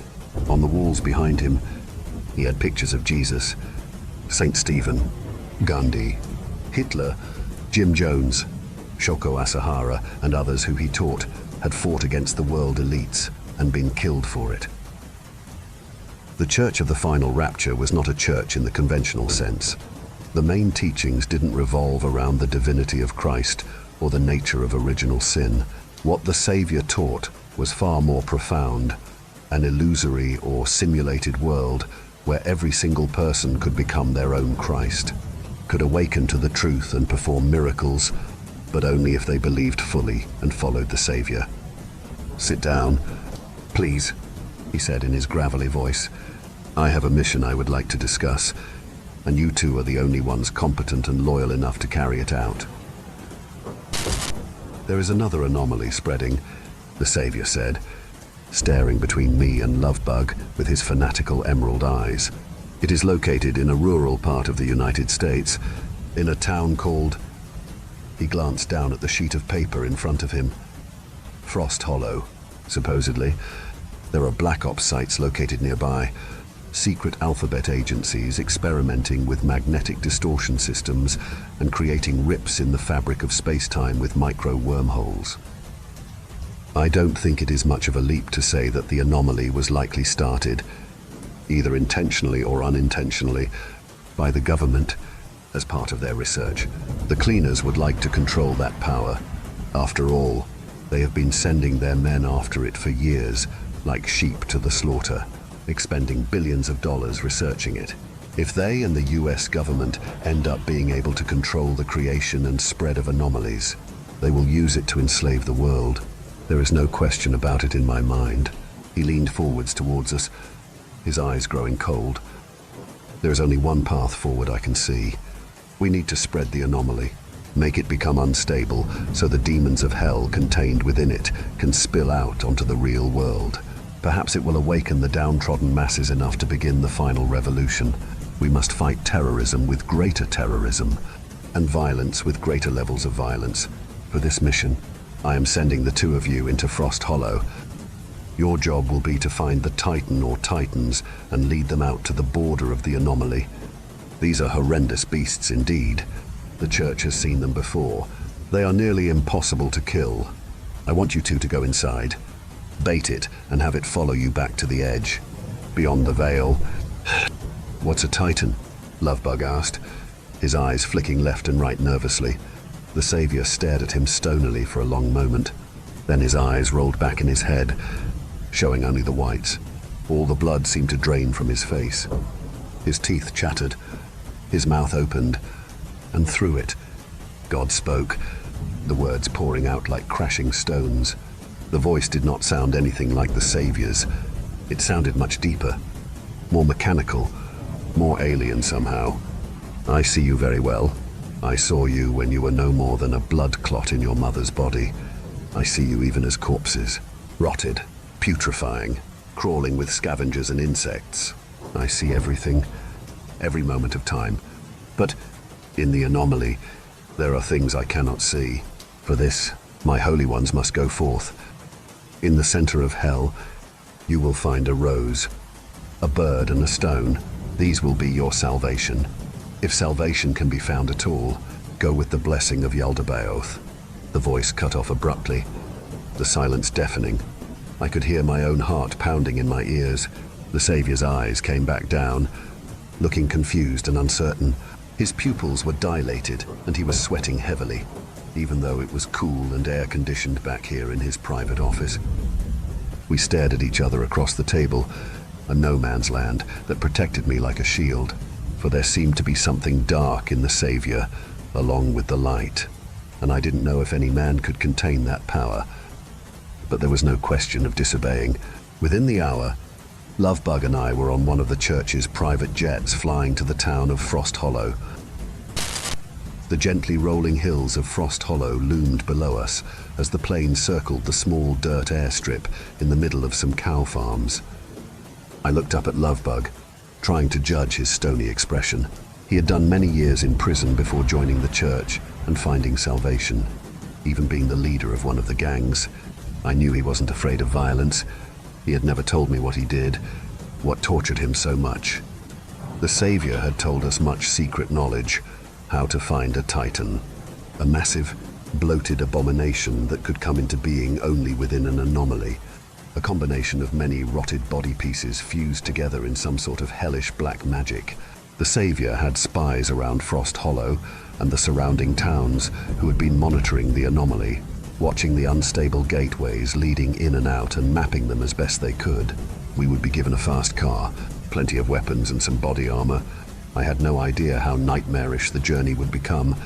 However, "I'm driving," Lovebug said as we descended the steps. A man in a black suit with the symbol of the eye and tentacles pinned on his black button-up shirt pulled up with a Mercedes AMG 1.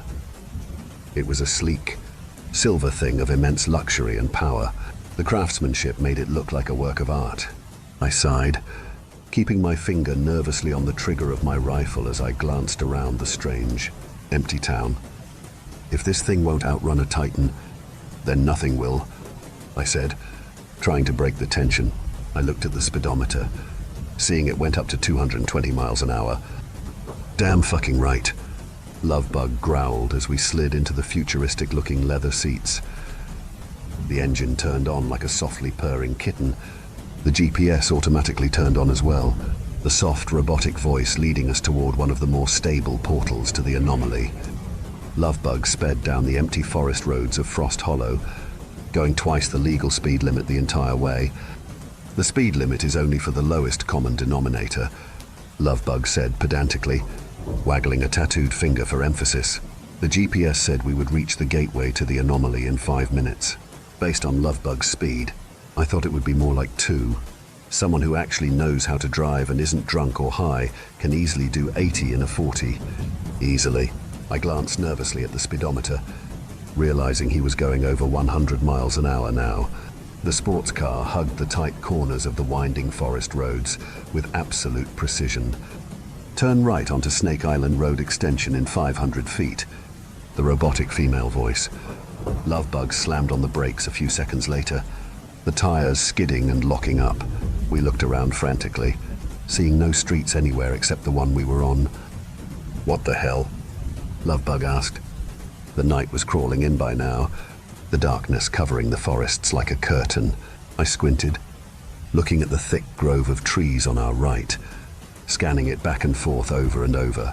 After a few seconds, I realized there was an overgrown dirt path there with no sign. It was nearly impossible to see at night, however, and calling it a road was somewhat of a joke. "Oh, damn," I said. "They should have given us an SUV." According to the GPS, our destination was only 1,000 feet down Snake Island Road extension. The low clearance of the Mercedes was a problem as Lovebug tried to navigate the flooded forest path. Deep tread marks flooded with black. Stagnant water marked the entirety of Snake Island Road extension. But ahead, the headlights illuminated something unusual. Cutting straight across the trees and brush like a razor blade was a shimmering wall of translucent energy.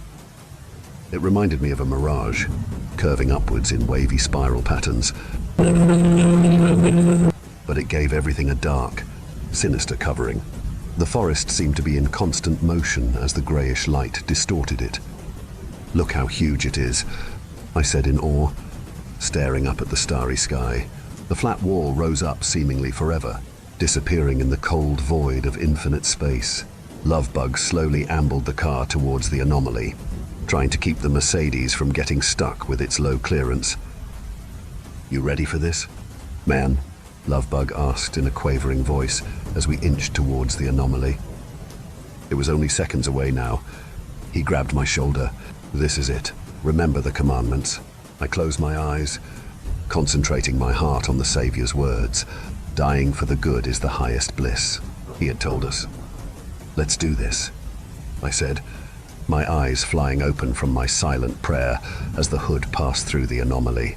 It disappeared in front of our eyes. We could see the forest on the other side, but the Mercedes looked like it was going through some sort of teleportation portal, being ripped apart layer by layer and sent somewhere else. Lovebug nervously grabbed my hand. For the Savior and for the good, he whispered as we passed through. I heard screaming and wailing, full of agony and unimaginable horror, like the screams of those burning in hell. My vision went white. A carpet of morphing dark colors covered everything as the shrieking intensified, until I thought my eardrums would explode. "Stop!" I cried, feeling the pressure in my head like a splitting migraine. "Stop screaming!" I started kicking, punching, trying to get away. "Calm the fuck down," someone whispered, slapping me hard across the face. Stunned, I looked up, seeing Lovebug holding me down in the seat. He was covered in sweat, his face a blank mask of terror. "Don't scream. There's things outside that are looking this way." I blinked fast, my senses coming back to me. I felt like a man waking up from surgery, confused and disoriented, my memories only returning in small trickles and drops. We were sitting in the Mercedes on a road that looked like it had been made of human skin. The headlights showed the ragged patches of pale, leathery flesh sewn together with black thread. The road disappeared ahead of us in a straight line. The land here looked as flat as Kansas, like a mirror world. It had houses and restaurants and churches lining both sides of the road, but they were all wrong. The stone church looked like it was constructed of some kind of red volcanic rock. Baphomets and upside-down pentagrams covered the outer walls, engraved deeply into the glossy surface. Mutilated bodies covered the front lawn, impaled, crucified, skinned alive or burned at the stake. Hundreds of men, women and children lay dead in front of the satanic temple. Overhead, the sky bubbled and frothed with red clouds and constant explosions of blue lightning, like missile flashes.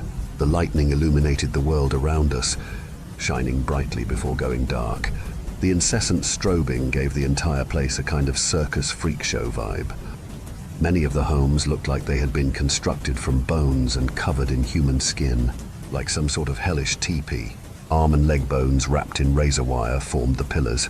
Grinning skulls lined the top of the flat, rectangular roofs, thousands of bleached human heads staring down.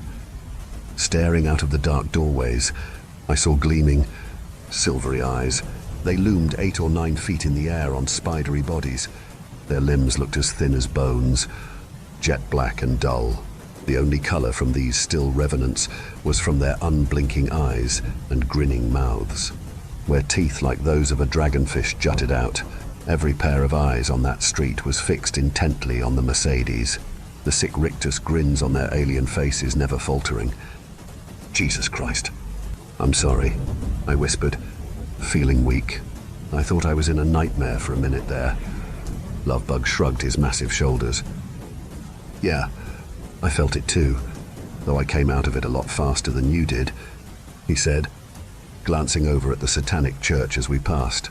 It had protective black spikes rising high into the air all around it. The broken body of a child who had been burnt at the stake stood in front of the gates like a death omen, his small, withered hand holding a black rose. Lovebug choked. Retching, he nearly rolled down the window until his eyes met the silvery ones of a nearby abomination. "What's wrong?" I asked, looking closer at the church. On top of the roof, I saw an enormous statue of a black raven. Its wings spread as if it were flying. It had 3 gleaming, silvery eyes embedded into the dark rock. "That boy just reminds me of my son," Lovebug whispered glumly, inching along the streets. "I didn't know you had a son," I said, surprised. Lovebug had never mentioned a family. He shrugged. "I don't. Not anymore. I killed him. I got drunk and high one night back when I was selling drugs. Fell asleep in the living room with a lit cigarette and burned down the whole house. I killed my wife and son. Burned them. They sent me to prison. But what did that matter? The prison up here is far worse." He tapped the side of his temple. I was about to say something, but at that moment, many things happened at once. Lovebug was staring at the corpse of the child when an inhumanly long arm reached up from the side of the car. It had fingers like spikes, as sharp as a knife and twice as long as normal human fingers. I gasped, a warning shout welling up in my throat, but the hand came smashing down into the driver's side window and grabbed Lovebug's neck. The window exploded in a shower of safety glass, shattering like brittle bones. Lovebug's scream was cut off as he was dragged, kicking and screaming. Out of the car, I swung open my door, leaping out and bringing my rifle around. The Cheshire Cat grin of the abomination never faltered as it held Lovebug in front of its body like a human shield. Holding him by the neck above the ground, Lovebug's legs kicked and squirmed, his face turning blue as he slowly suffocated. His eyes bulged from their sockets, panicked and rolling, uncomprehending in their total animal panic. I flicked on the laser sight. It danced over the ground, flashing over the body of Lovebug and the abomination, but I couldn't aim for its torso or face, as I would probably hit Lovebug in the process. It was far too close. I aimed for the monster's thin, skeletal feet, the black toes twisting over each other like the roots of a tree. The gunshots rang out as a deafening counterpoint to the thunderblasts. The monster gave a hissing gurgle as 2 bullets caught it in the right ankle. The creature seemed bloodless, and only dust and ashes rolled out of the exploded insectile flesh. It tried to skitter away, but its destroyed ankle caused it to fall forward, throwing Lovebug. His body rolled across the road, the soft leather that looked like it was made from tens of thousands of human skins. Gasping, his lips still showing a faint blue cast, he struggled to crawl away. I saw furtive movement from all around us. The creatures in the houses and doorways were moving forwards, drawn by the bloodshed or noise. Hundreds of glowing, silvery eyes surrounded us. I sprinted forward, dragging Lovebug to his feet. The church, I hissed. It's the only place. Still pulling the weak, confused Lovebug behind me. We staggered towards the black gates. They opened with a shriek of rusted metal. The creatures stopped at the gates to the blood-red church, simply staring at us like statues. They didn't even seem to breathe, their lidless eyes never blinking, the silvery glow never fading. I think this is the place we're meant to go, I whispered as we made our way towards the massive pointed doors. When God spoke to us, he said something about a stone, a bird and a rose, that we would find the Titan through that. I pointed back at the burnt body of the boy. He's holding a rose. On top of the building, there's a bird, and the church is all stone. Maybe this is the place where God wanted us to go all along. Maybe, Lovebug muttered through heaving gasps, still grabbing at his bruised neck. God, this hurts. It feels like I got hanged. Side by side, we pushed open the doors to the satanic church and walked inside. Row after row of pews stretched out in front of us. Thousands of black candles were set up all around the perimeter of the enormous chamber. They sputtered and flickered constantly, throwing dancing shadows in every direction. A small pair of bright eyes glanced up at us from under one of the nearby pews.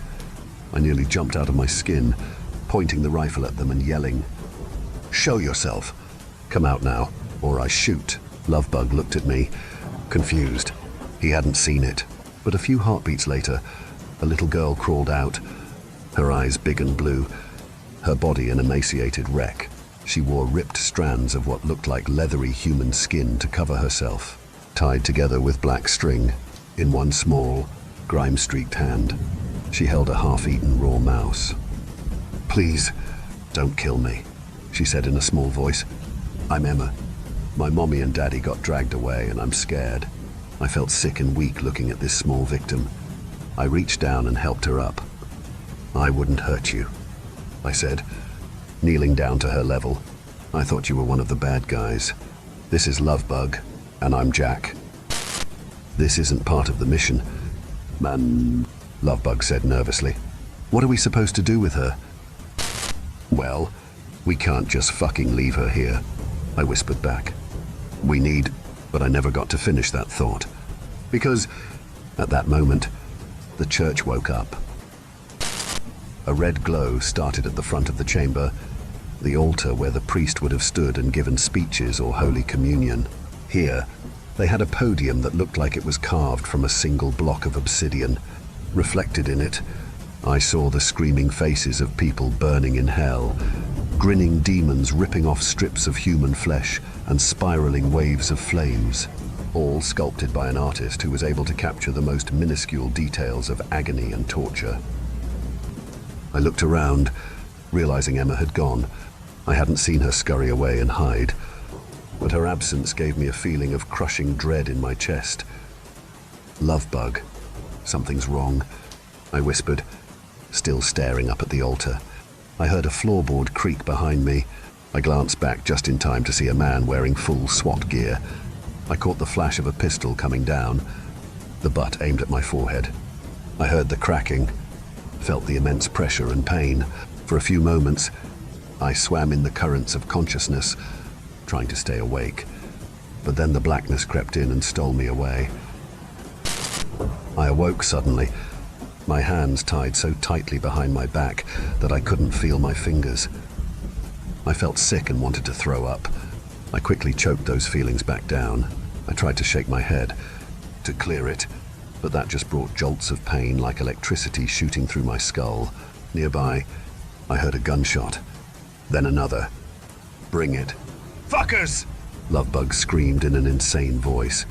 The explosion of a grenade rocked the building, and I smelled choking black smoke. I opened my eyes, seeing 3 men in SWAT gear laying dead, their bodies scattered haphazardly around the chaotic scene. One wall of the church had blown outwards, the stone still sending out grey wisps of wavy smoke into the air. I looked at my partner, seeing he had a bullet hole in his left arm and another one in his stomach. He was bleeding heavily, but the adrenaline and insanity seemed to keep him afloat. For now, at least. I saw something walking towards us from the stage.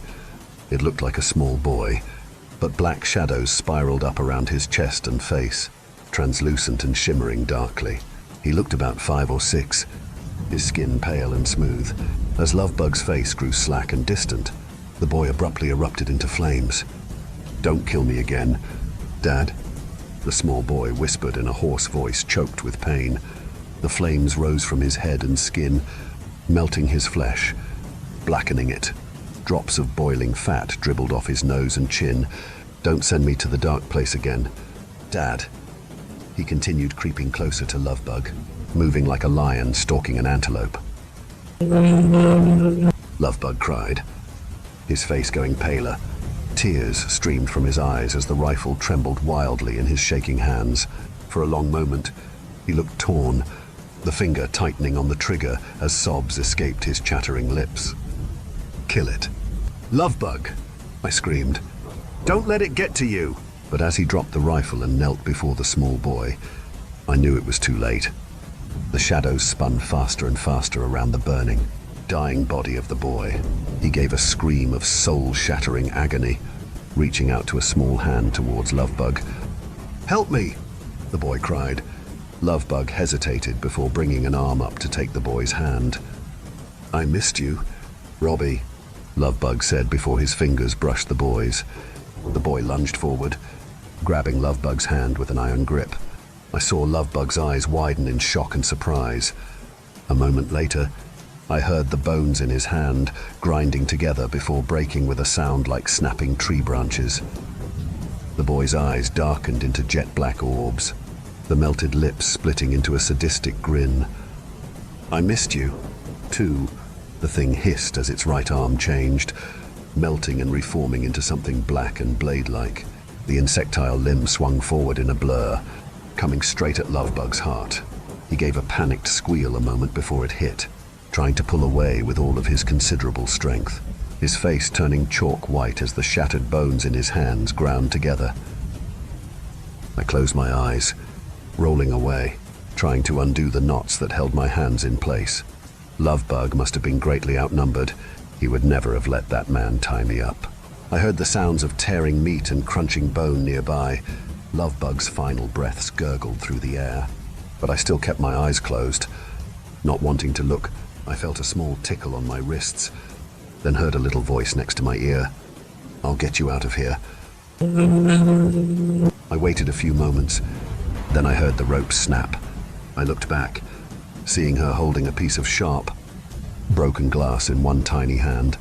In her other, she had the car keys. I wondered how she had gotten them. The little pickpocket. "Thank God," I said, rubbing my wrists. I looked around for my rifle. Seeing it was laying next to the body of one of the SWAT guys, I wondered who these men were. I crawled towards it slowly, not wanting to draw attention. "Don't move another step," a voice growled behind me. I glanced back, seeing the small boy, his features morphing into those of a demon.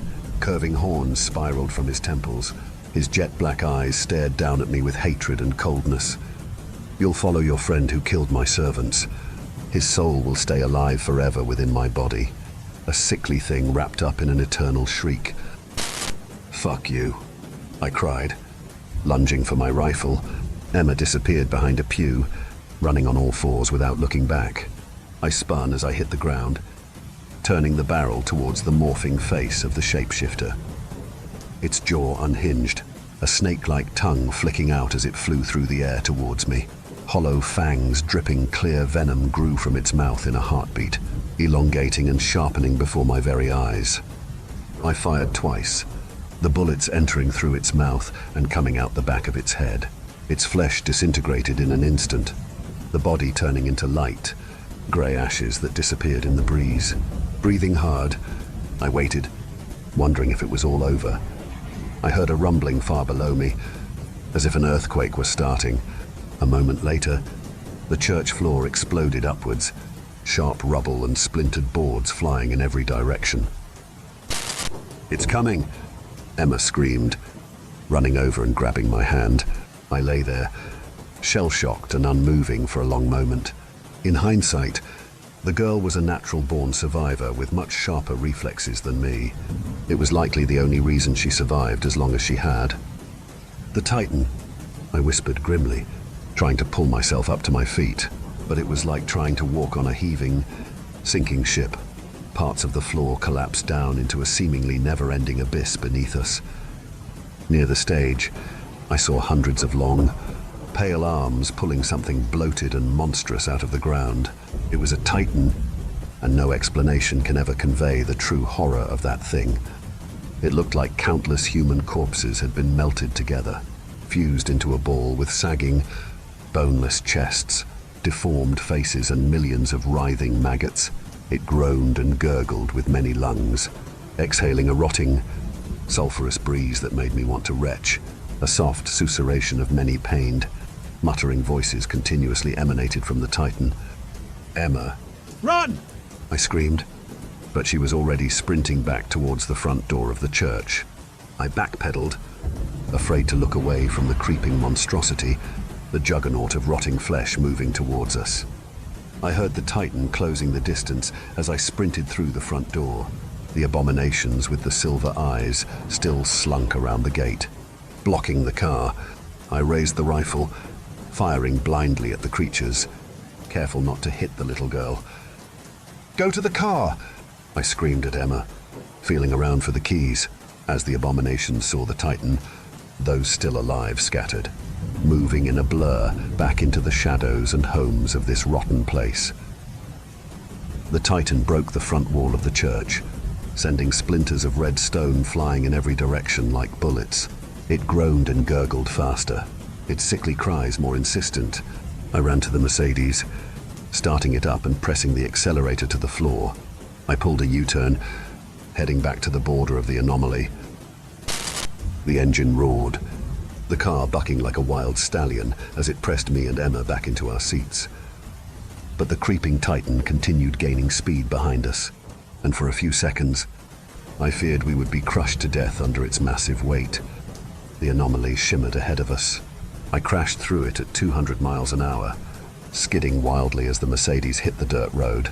I nearly flew into a tree. I managed to right it at the last second, pulling onto the paved street as the Titan broke through behind us. It followed us out. It's in the real world now. Story 5. The Red Hive. I used to make videos, not to a large following, just little interesting clips about life in a small town and the various people who live there. It wasn't just content for the sake of content. It was a record to show what life was like in the 2020s for the folks of Tomskog, Minnesota. I'd done a couple of videos already. One was about the old couple running the corner pub. One was about a landlord, and another was about the principal of the local high school and their apparent pool troubles. Long story. I was doing a shorter video about a woman named Marla. She was a beekeeper who worked with moving intrusive hives. This kind of content gets a lot of views, so I figured I'd do a more compact but better edited video this time around. I'd done my research, prepped my gear, and was rearing to go. I met Marla on a Thursday morning in late May. We took her pickup, had a gas station sandwich for breakfast, and stopped for a quick coffee. I talked to her a bit about her job, her life, and her aspirations, small town stuff. She was the kind of woman who was happy as long as she could keep up with her payments and have a bit left over for a Netflix subscription. Wholesome. She drove me out to the site of the day, talking to the camera as we went. We were turning further and further off the paved roads as the suspension struggled against weeds, rock, and gravel. There's a hive near a walking trail, Marla explained. A couple of folks called in about their dogs getting scared. It should be fine, but we're gonna gear up just in case they're mistaken. You expect us to get stung a lot? I asked. Not really, she smiled. Not if you know what you're doing. But there've been times when folks have called in about a hive and it turned out to be paper wasps.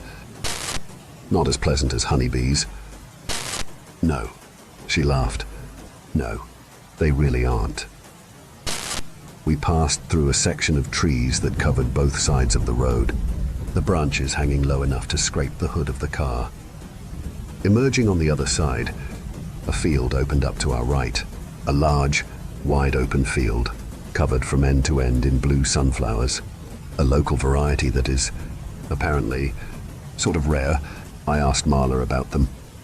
The blues? Yeah. They were introduced as a sort of gimmick back in the 1930s, I think. 1940s, maybe. They're actually quite invasive. I'm surprised there aren't more of them around. But bees can make honey on them. I guess. She nodded. They're just sunflowers. Have you tried it? Is it blue? Can't say that I have. She laughed. But I'm sure it's fine. Ordinary sunflower honey is fantastic. Kinda earthy. We got out and suited up. It felt like putting on a tent. Marla shared some interesting bee factoids that I didn't manage to catch on camera, but I made a mental note to ask her to repeat it later. Of course, I wouldn't. I'm kind of forgetful. I hadn't seen a single bee yet, but Marla was already heading out into the field. The sunflowers reached about waist high, and there was this strange, almost chemical smell in the air, sort of a mix of chlorine and ammonia. As we got further out, Marla pointed out a couple of flowers to me. Right there, she said. Get a clip. I zoomed in, spotting two bees chilling on a blue sunflower petal. They were just sort of sitting there. They had a slightly more reddish tint to them than I expected. Marla didn't seem to mind, or notice. It didn't take long before we got to the hive. I immediately started filming as we approached. The buzzing got louder as bees started to poke and prod at my defenses, curiously checking for gaps in my gloves and neck.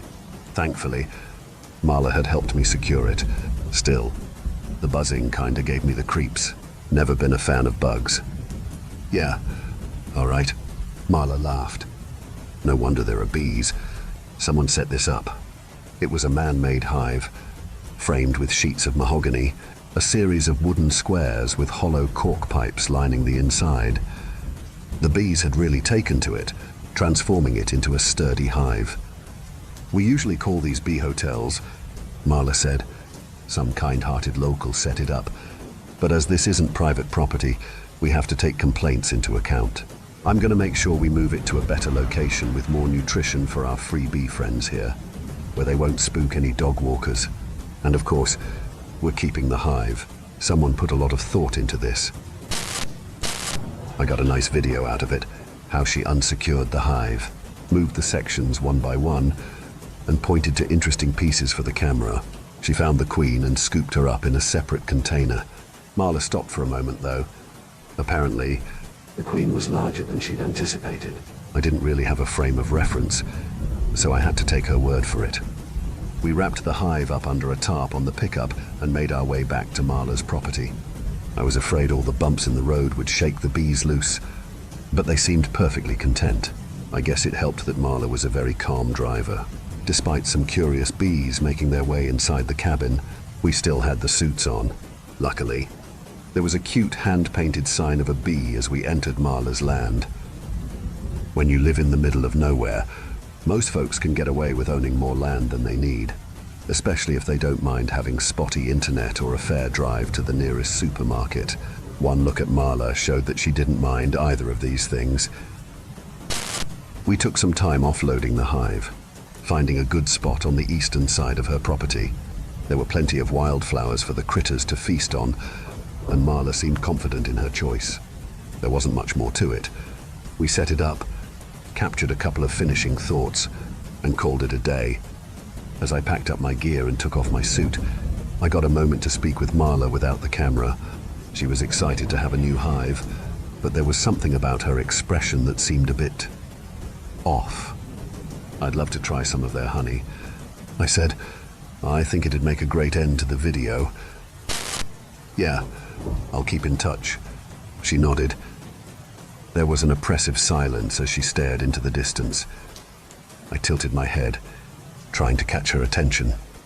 You all right there? I asked. Yeah, she nodded. I'm just anxious.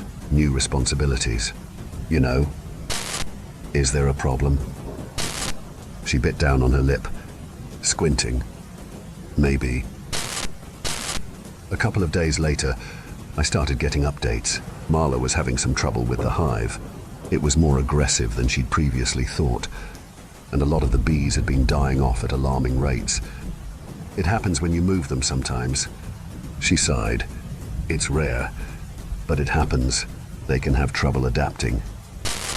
She managed to get a little honey, but she wasn't too happy about it. Apparently, it wasn't as sweet and sugary as she thought it'd be. There was just something off about it, texture-wise. She was going to make me a little bottle of it either way, for the video, but she advised against eating it. Returning to my day job, I was looking forward to hearing more from Marla. Out of all the people I'd worked with, she'd been the most eager to contribute to my channel.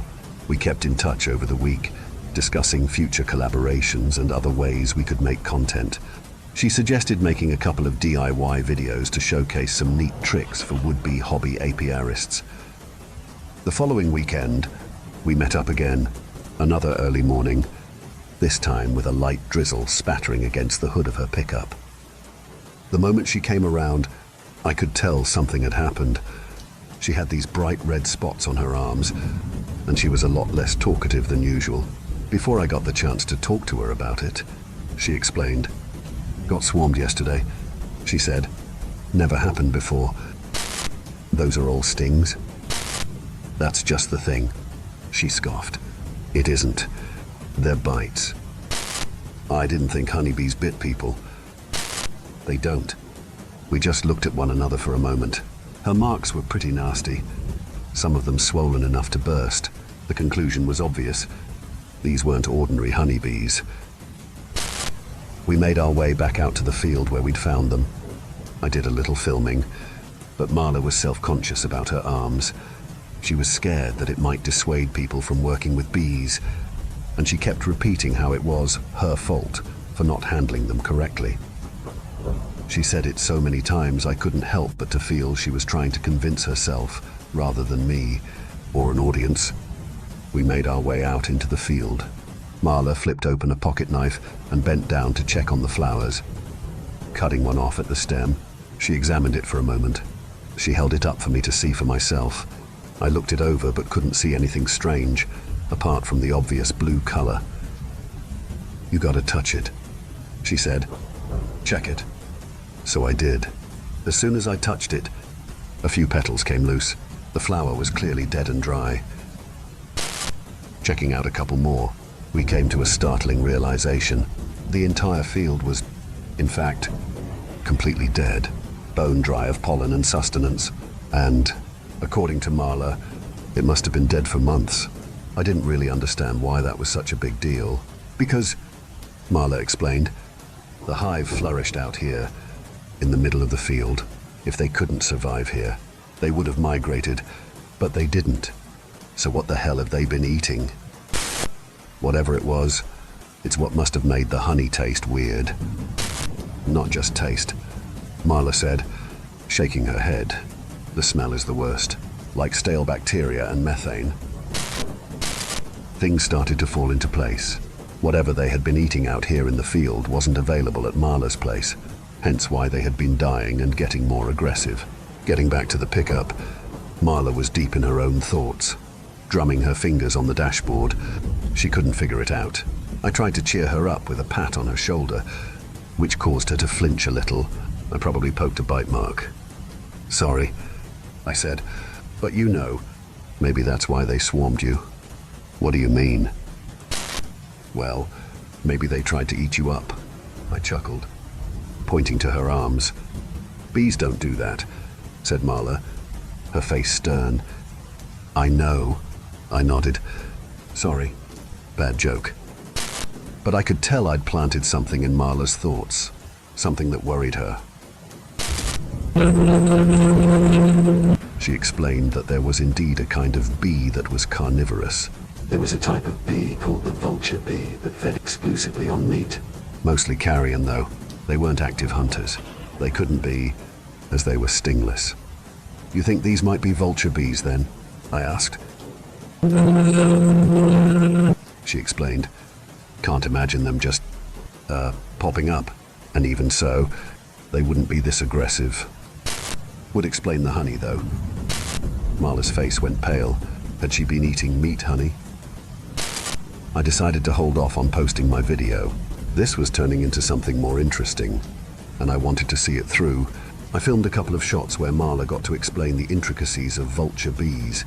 She did it in the frame of an interesting fact, rather than a suspicion, but I could tell something had changed. She wasn't as certain anymore, and a bit of eagerness had run out of her. There was a tangible worry there. As we went out back to check out the hive, Marla stopped. Her eyes widened. "Turn off the camera," she hissed. 3 dead pigeons, covered in bees. From that point on, I was fully invested. This was something neither of us had seen before, unfamiliar ground. It didn't take long for Marla to confirm that the honey she'd harvested did, indeed, contain a meat protein. After that, it was just a matter of observation. Yes, the bees ate flesh. They bit instead of stung, but they weren't vulture bees. These were larger, more aggressive, and had a wider abdomen. Their mandibles were longer, and they had a slightly reddish tint to them. It was difficult to tell whether the color was a result of mutation or blood. The dead pigeons were stripped to the sinew in surprisingly little time. Marla didn't know what to do. She'd been working with preserving bees since she was a teenager, and this whole situation was testing her. She didn't want to just kill the hive, but she couldn't let them spread either. These could be highly invasive. But she took too long to decide. Just a couple of days later, 2 of the other hives on her property had been completely decimated. The red bees had killed and devoured all of them, leaving only empty chambers and hollow carapaces behind. When Marla FaceTimed me about it, she couldn't hold back the tears. By now, I considered myself a friend of hers. We'd talked a lot and got along really well. And it wasn't just about content anymore. I didn't want to see her like that. She deserved better. I offered to drop by and brainstorm a bit. I figured she needed the company. She'd done at least 24 of these bee rescues, and the one time someone came to cheer her on, it all went to hell. That had to suck. So I dropped by one day after work. The sun was setting, dark clouds on the horizon. I noticed them the moment I stepped out of my car. A handful of red bees climbed the white picket fence outside Marla's house. A few others were clustered in a particular spot near the edge of the house, no doubt feasting on a small bird or a rodent. I went up to the door and rung the bell, ducking from a couple of curious bees trying to make themselves comfortable in my rough post-work hairdo. Marla invited me into her kitchen, offering me homemade lemonade. She had these custom-made coasters with cartoon bees on them, along with the logo for her rescue. I could tell she'd taken a couple of sudden precautions. There were tape lining the edges of the windows, as well as a plastic sheet covering the ventilation duct. No wonder the air felt stale. No one knows what to do, she sighed. I called the Wyatt brothers. Southbound AP. They can't even believe it. They actually don't believe that I have what I say I have. And what is that? What is it you have? She sighed, scratching her eyebrows, a kind of nervous tick. There's no name. But, I know what they do. I know now. They're like the vulture bees. But, she threw her arms up in surrender. I could tell she was tired. One of her eyes drooped a little lower than the other. Might have been from a bite too. Marla spent the better part of an hour showing me websites, witnesses to similar bees, drawings, and descriptions. She talked about the application of pesticides, mutations, climate change, GMOs, and microplastics. Hell, at one point, she was bringing up 5G towers as a possible culprit.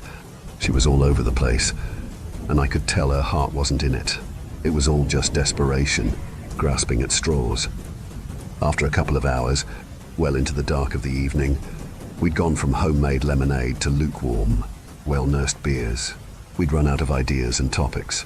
Instead, we just stood by the kitchen window, watching the red bees crawl across the glass. Marla put down her bottle, this time without using one of her cartoon bee coasters. "Check this out," she said. She placed her hand on the window, and the bees outside immediately swarmed to it. Within seconds, there was a cluster of at least 40 crowding around her hand, on the other side of the glass. "Give them a minute," she continued.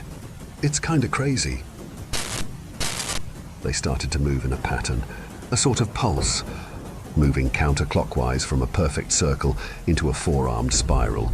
Their wings pattered in unison, a buzzing noise that scratched against the window pane. "I can't explain that," she said.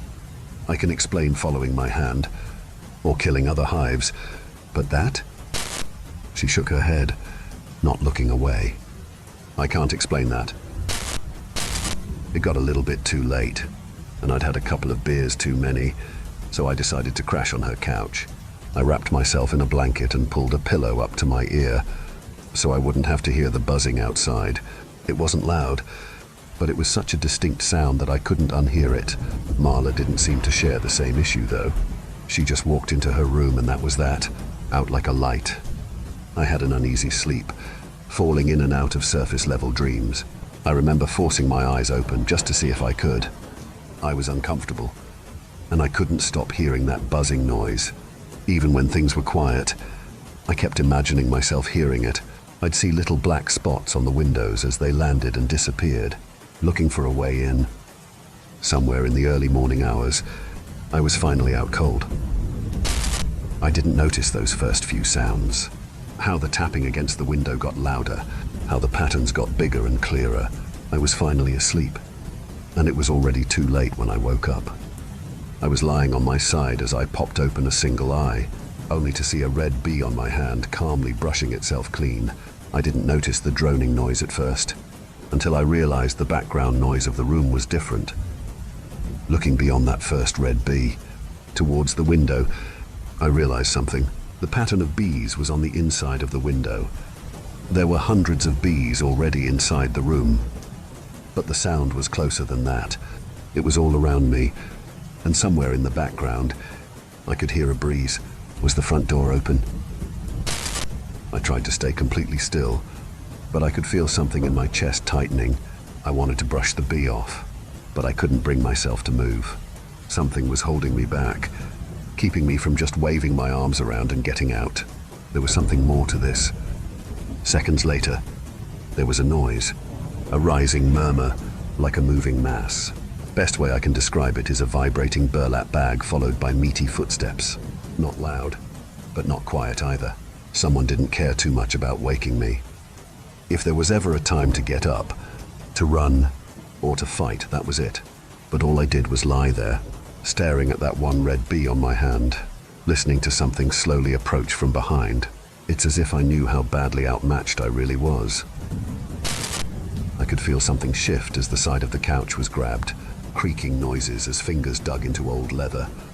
Snapping sounds, sinew and muscle stretching and realigning under a thin layer of skin, forced breathing and hissing descending on me from above. Little sniffs, then silence. I held my breath.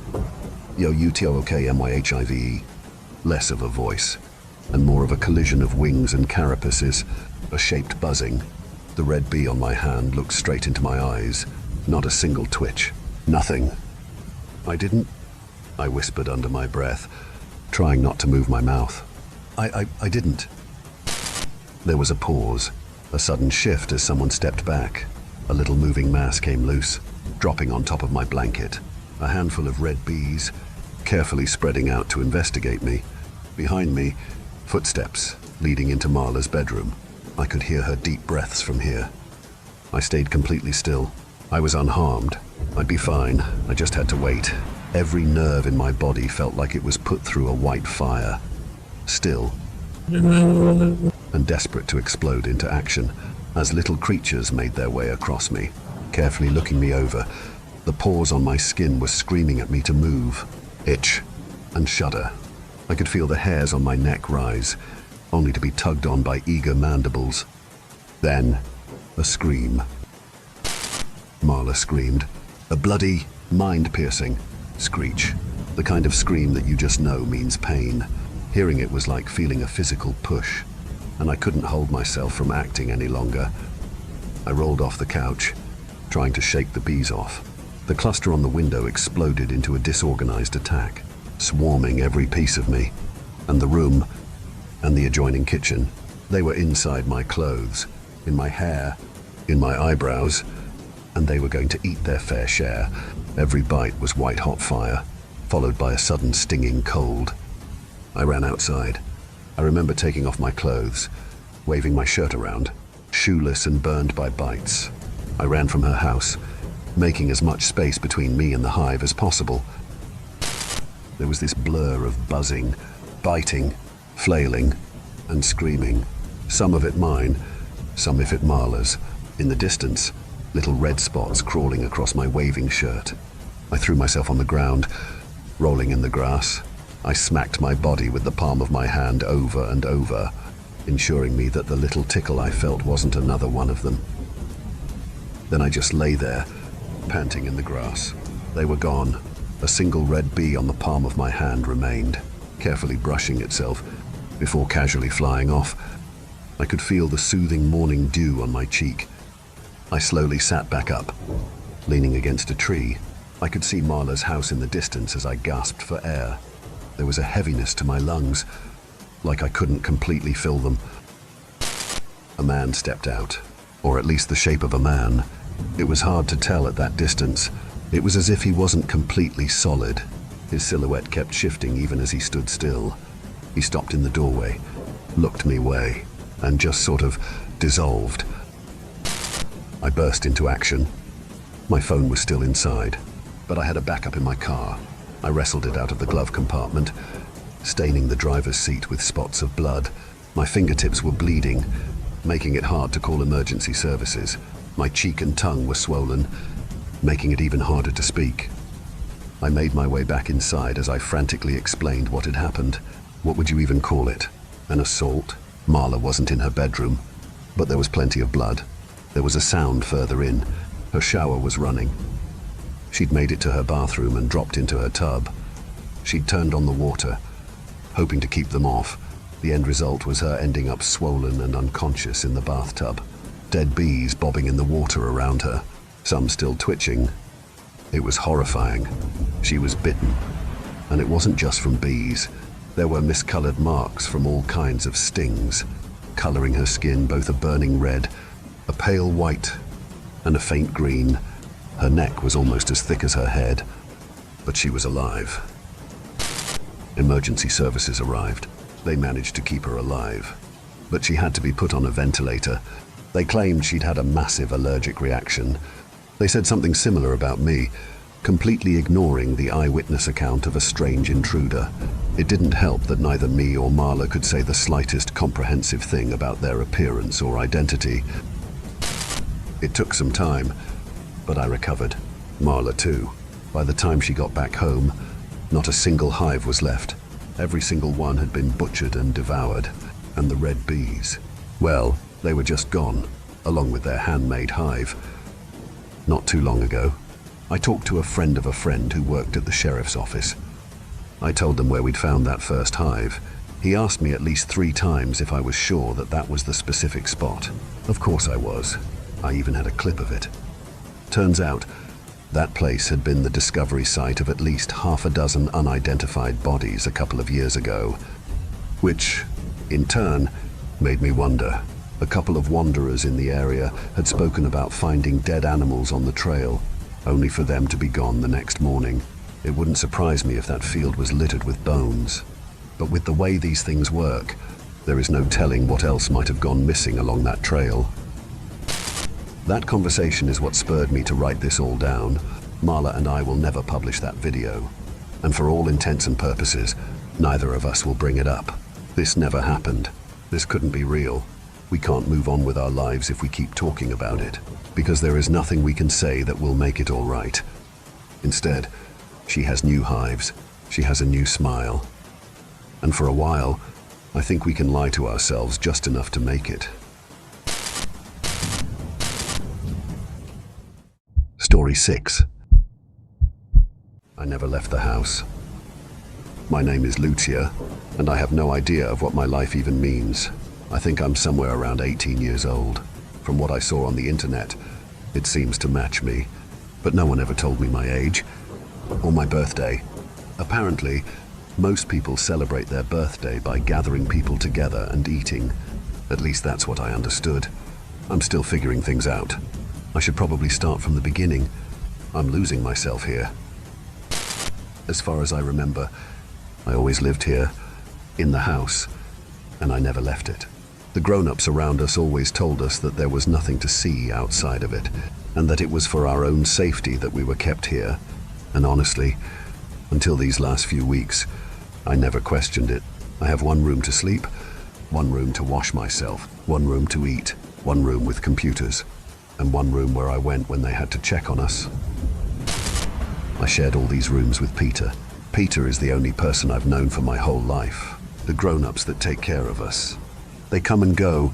I think I've never known one that stayed more than 6 months maybe, apart from Tyler and Debbie. But Peter, he's like me. I think he's around my age. Again, I'm not sure. We always got along. Peter is nice. He's my friend, and we know everything about each other. I really like him. All of our days were always the same. We woke up to the sound of an alarm and got dressed. After that, we went to the checking room and grown-ups were looking at all sort of things on us. They were inspecting our skin, the inside of our mouths, listening to our heartbeats, and many more things. It always ended with an injection. They never told us what was in these shots that we always got, just that it was necessary. After the check, it was time to eat. The food was good, but it's all I ever had, so I can't really tell if it's that great. When we finished eating, it was time for the longest part of the day. We got out in the yard and waited. The yard had a bench, a climbing wall, a space to play basketball and soccer, and that was pretty much it. There was just one more thing. The whole yard was surrounded by buildings, except for one side, where there was a high fence. On the other side of it was a road and other buildings, and all day long, people would be there, watching us. Some were talking, others writing or taking pictures. They never stayed longer than 15 minutes. And when someone left, someone else was taking his place. Our instructions were the same since we were little. Ignore them. You might think it's hard to do, but when you're used to it, it's actually not that hard. Peter and I spent hours trying to reach the top of the climbing wall. Playing soccer, he's better than me, and basketball, I'm better than him. Talking, it was boring sometimes, but we found ways to make it entertaining. After something like 6 hours in the yard, we were allowed back inside, in the room with computers and books and CDs. It was our favorite moment of the day. We listened to music, played games on the computers. We had internet, but they said it was all fake, only made for entertainment in the past. Basically, they explained that what was on the internet was all from a long time ago, and that nothing we saw there still existed. It didn't really matter anyway. We were happy to play games and watch videos. However, we were strictly forbidden to interact in any way. We especially liked videos with animals. It was fun. After a few hours in that room, we had learning time where we watched videos that were teaching us different things, like talking properly, counting to 100, things like that. Then it was time to eat again. Then another check, another injection, after which we had to wash ourselves before going to sleep. So, as you can see, our lives weren't exactly thrilling. I can count with my fingers every time something was just a little different. I remember a few years ago, instead of grown-ups, there was a group of kids on the other side of the fence. They stayed for a few hours, and we were told that we were allowed to talk with them. Peter and I were pretty excited, so we went closer from the fence than usual and waited. We didn't exactly knew how to engage in a conversation, so we just kind of sat there, waiting. Most of the kids were laughing. I think they were mocking us from what I understood, but a few of them actually talked with us. They asked us various things, like our favorite song, what we like to eat, our daily lives. We asked them the same kind of questions, to which they answered for the most parts. They apparently couldn't talk about their lives. It's one of my favorite memories ever. Since these last 2 years, we also have Tyler and Debbie. They're the only grown-ups that we know the name of. They bring us our food, take us from one room to another, ask us if we need anything, and once a week, they come in the yard with us for a few hours. They play soccer and basketball with us. It's a lot of fun. They're the first grown-ups that we've really known ever, and with who we have actual conversations. A few years ago, I think 3, there was also an incident. It had been a while that I was looking at Peter a bit differently, and he kinda was too. When we were showering, we were looking at each other's bodies a lot, and we didn't really knew why. I personally simply couldn't help it. It felt weird. Once, we talked about it in the yard. We both felt like we wanted to touch the other one for some reason, and to be very close from each other, especially in the shower. He didn't understand why either. That same day, when we went in the shower, we started to get closer from each other, and eventually we were touching each other. It felt weirdly nice. We were stopped pretty fast by grown-ups and put in separate rooms. We waited for maybe an hour before they brought us together in our room. A woman sat in front of us and started to talk to us. She explained that what we were feeling wasn't wrong, and that it was normal, but that they couldn't let us do these kinds of things with each other. Since then, we didn't shower at the same time, but another thing was also added to our daily routines. Before going in the shower, we were both took in a separate room where we were given pictures. He had naked women, and I had naked men. We were given an hour. At first I didn't really know what to do, but with time, I started to have my habits that I won't explain here. Another time when things weren't like usual was the time when nobody came on the other side of the fence. Of course, it wasn't the first time it happened, but the other time was because it was raining a lot, or snowing. But that one time, there was nothing that explained it, and also, we weren't told that there wouldn't be anyone. The grown-ups acted like it was a normal day. So, that's always been my life, until these last few days. Things started to get different 6 days ago. It was a morning like any other. We got dressed and went in the checking room. They checked everything they always checked. But when came the moment to get our injection, we got 2 shots. It was the first time they ever gave us more than one. We asked why it changed, but they only answered that it was like that now. After that, we went to the room where we ate. Tyler and Debbie looked way more anxious and stressed than usual, and they looked tired too. We noticed it immediately but didn't ask anything. The rest of the day went as usual, but there were way less people on the other side of the fence. The next day went exactly the same way, and the one after that too. 3 days ago, there was even less people on the other side of the fence. We also started to hear screams. They sounded like screams of pain, or screams of rage sometimes. We had no idea who was screaming like that, but it was seriously scaring us. 2 days ago, there was almost no one left on the other side of the fence. I think we got something like 10 people for the entire day. The screams continued and got more intense and louder. Yesterday, things went the same way they did the day before. We got 2 shots. We ate. Tyler and Debbie looked exhausted like never before, and we went in the yard. That was the day when Tyler and Debbie came with us. The screams were louder than ever. As we were sitting in the yard, we dared to ask them what they were, but they answered that they didn't know what we were talking about. We didn't insist, but they were clearly lying, as they reacted to each scream like us. They didn't have the strength to play anything, so we just waited. Nobody came to see us, all day. Tyler and Debbie spent most of the time talking together, until just before the end. It was almost time to get back in when they asked us to come closer to them. They told us that we couldn't tell anyone about anything they were going to tell us. They told us that we couldn't trust anyone in here except them, and that things were slowly starting to go sideways, putting us in danger. They said that they couldn't explain too much, as no one could know that we knew anything. They told us that something very bad might happen that night, and that we had to protect ourselves. They discreetly handed us 2 pills. They explained that if we were too scared that night, we had to eat these immediately, and that it would save us. On that, the door to get inside opened and we had to go back. Tyler and Debbie left, and we were told that today we wouldn't get time in the computer room, or alone time. They gave us our injections, and we had to go to sleep just after. It was very rushed, and after what Tyler and Debbie told us, we were very anxious when the lights turned off. We really wanted to sleep close from each other, but it was forbidden since what happened 3 years ago.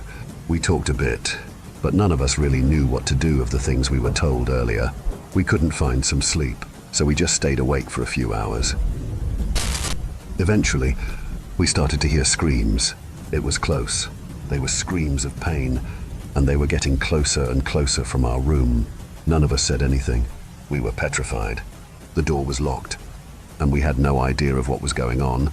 The screams were now clearly coming from the hall just outside of our room. They were people running, others screaming for help, and we could also hear screams of anger. Whatever was happening behind the door, we were praying that it would stay there. After some time, the screams slowly stopped before it went silent.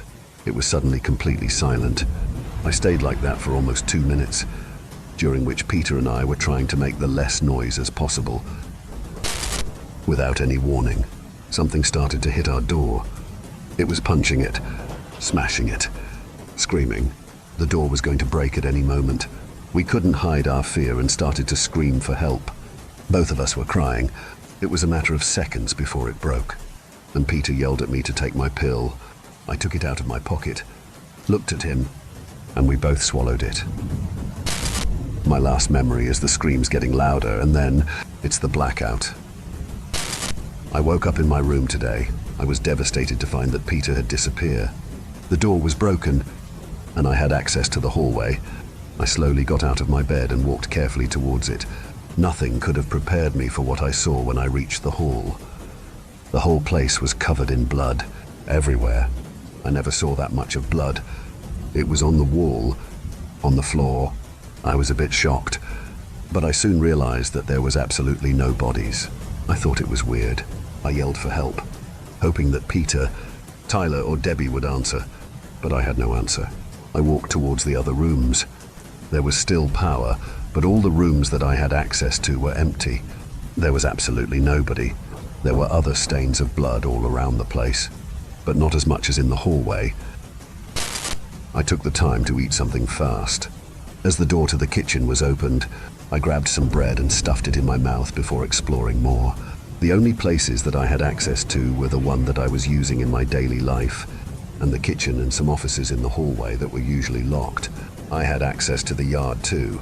I wandered more when I saw something moving behind the climbing wall. I approached slowly and found a girl. She was probably 9 years old. She was wearing the same thing I was, and she looked terrified. She was dirty and way too skinny. I tried to reassure her and to know her name, but soon found out that she wasn't talking. I don't know if she can't talk or if she just doesn't want to, but she didn't say anything. My first instinct was to bring her some food. She ate a whole bread and some apples, I tried to communicate, to ask her who she was, what happened last night, but had no answers. At least, after I made her eat and brought her back inside. She didn't seem to be scared of me anymore. I tried to look everywhere for more people, but didn't find anything. I eventually decided to tell my story here. I don't know if what they told us about the internet being something from the past is true, but I guess I'll find out by posting here if someone answers. I have no idea what to do now. So, if someone reads this, I'm open to any form of advice. Thank you. Story 7. There is a leak in my apartment ceiling, and I think it's hiding a portal to hell. I hear the dripping again. The constant drip, drip, drip of water. I blink my eyes open and try to focus to make sure I'm not in another nightmare. It sounds like another leak. This one might be the last time I will hear it before the horrible conclusion to this ordeal. The last time hearing that telltale noise, before the true nature of that loathsome portal is revealed, and whatever hideous dimension hiding on the other side breaks through completely. The sound is growing louder. Each drop has an exaggerated tone. It sounds like small explosions, all trying to collapse the ceiling and engulf me in the dark abyss that I have already once been forced to endure. I just can't believe this could really be happening. It just can't. It swallowed people up. The portal behind that damn leak. I don't know what to do. Just a short while ago, my only problem would have been the water damage to my belongings.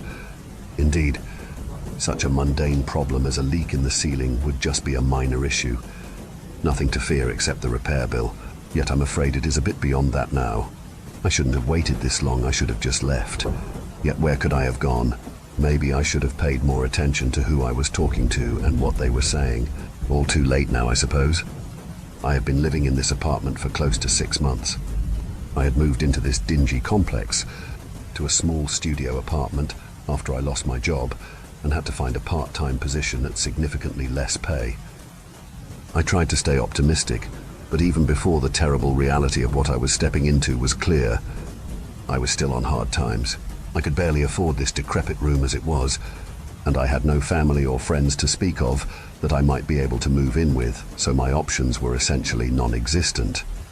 Considering the dire situation, I found the cheapest accommodation I could, and what I found was my home and hell for the last 6 months. Number 316 at the Greenfield Heights apartment complex. The amenities included paper-thin walls to hear all the drug deals gone wrong, domestic violence and constant sirens of emergency vehicles blaring from all sorts of incidents, topped off with a nice turn-down service of package and mail theft to boot. All of these problems, though, feel small compared to the true horror of what the place had in store for me. No, it wasn't exactly a paradise, but I had to find the cheapest place I could. I was barely making a fraction of what I was before at my old job, and I needed somewhere to get back on my feet. I told myself it was temporary, and once I could get a better job, I would get out of here. When I had first arrived to look at the place, I had arranged a simple walk-through with the landlord, Mr. Jacobs, a very unpleasant fellow who always looked perpetually angry and was constantly shouting in the halls and at the few miserable-looking staff who worked here. We walked up 2 flights of stairs, passing a wall of profanity-laden graffiti, tagged along almost the whole length of it, leading up to where my future home was to be. Mr. Jacobs opened the door, and the rattling handle nearly fell off in the effort. We stepped inside, and the dank room stank like a tomb. The tiny apartment was depressing, and when he went to turn on the main light, nothing happened. He scoffed and muttered a string of colorful language and grumbled that someone will bring a new light bulb. I told Rodney to check earlier, that lazy piece of shit. I didn't want to press the matter since he looked pissed off. So we went in, and he showed me what little there was to see of the tiny apartment. We had to rely on the dim light of the bedroom to see elsewhere, since the main light was out. Despite leading the walk-through, it looked like Mr. Jacobs was distracted. He was looking at the ceiling in the corner of the tiny living room, with a concerning grimace on his face. He stared at it for a while and paused the tour. I found it a little weird. He finally looked back at me, as if noticing that I was watching him stare at the ceiling, and he shrugged and asserted that, "You're going to want to get some buckets." When it rains heavily, that part of the ceiling leaks. Can't seem to find out how, since there's no leak on 416 above, but bad luck on this one. I guess that's the only reason the price is so low. He shot me a grin that I could only describe as enthusiastically malicious. After the brief walkthrough, Mr. Jacobs turned around and asked very bluntly, "You are not a troublemaker, are you?" His eyes narrowed and he looked very threatening suddenly. I assured him of my earnest intent and need for a place to stay, and he softened briefly. At least I think he did. It was hard to tell with him. He regarded me one more time and said, "Good, we don't need more troublemakers. Too many questions. Always snooping around. If you have any questions, try to figure it out yourself. This isn't the Ritz, we don't take care of everything for you. You are going to have to make do as is. Something really bad like a fire, then you can call. But for minor shit, best to just figure it out yourself. Rent's due on the 1st, by the way. No exceptions and no grace period. Anyone who bums out on their debt gets their asses kicked out next day. Fuck tenant laws." He shot me another wicked smile and returned downstairs, leaving me with the keys and just assuming I had agreed to move in. I was dumbfounded by the combination of his upfront hateful attitude and the subtext of certain things he had mentioned. What in his mind was a troublemaker? And what happened to those who asked too many questions? I couldn't believe I was going to have to live here. In a better position I would have left immediately, but it was either here or homeless. All the other places I had looked were too expensive. So I left and began packing my things. The whole situation was awful, but I had no choice. I moved in the next weekend. Moving day was as bleak as my mood. It had been raining on and off again all day and seemed to start heavily just in time to when I was moving my boxes. Almost as if to spite me, I started taking my stuff upstairs to my new room. As I was taking the first box up the stairs, I thought I heard a gunshot. I rushed on in nervous tension, and as I was approaching my door, I heard a voice call out in a tone that was actually friendly. "Excuse me, it looks like you dropped something." I was surprised to see a woman standing in the hall with a look of friendly concern. As I looked down to see I had indeed dropped something from the broken box I was trying to carry upstairs. "Hi, I'm Maxine. I am your neighbor in 315. I introduced myself and was relieved to have found a friendly face for a change. "Hey there, I'm Greg. Nice to meet you." I held out my hand, and she looked uncomfortable briefly and declined the handshake. "Sorry, I'm getting over a cold. I shouldn't, but it is nice to meet you," she said with another disarming smile. I was relieved to see someone who didn't look they were minutes away from killing me or someone else. Though the paranoid part of my brain was begging the question why such a seemingly nice person was stuck here. I considered asking her, but figured it would be rude to pry about her situation. She might have been like me and just on hard times. I was embarrassed when I realized I was just standing there after saying hello and stumbled for words, but she spoke first. "Well, it was nice meeting you, Greg. Stay safe and try not to let your spirits get down. It's easy in this place, but nothing bad lasts forever." She smiled and waved goodbye. I looked down to make sure the box was secure, and when I looked up to say goodbye, she was already gone. I wondered how she was so fast. Nevertheless, I felt slightly more hopeful that things might be okay after all. Another hour of moving boxes and my knees were on fire, but the meager possessions I had were finally stuffed haphazardly into the tiny apartment. I was dead tired, but it was only 4 p.m. I figured I had earned a nap though, and went into the tiny closet that was supposedly a bedroom. No furniture fit besides my old mattress that took up the entirety of the space. I laid down and started drifting off. The peaceful sound of rain started to get heavier, and then I heard a new sound which woke me from my doze. A tiny dripping sound coming from the main room. I remembered what Mr. Jacobs had said about heavy rain and a leak, and I got up quickly to make sure the water was not landing on all my boxes and getting everything wet. I looked up in the corner of the room, and sure enough, there was a steady dripping onto one of the boxes below. I poked around and found the dishes box and took out a few pieces of Tupperware and a bowl and set one underneath the leak.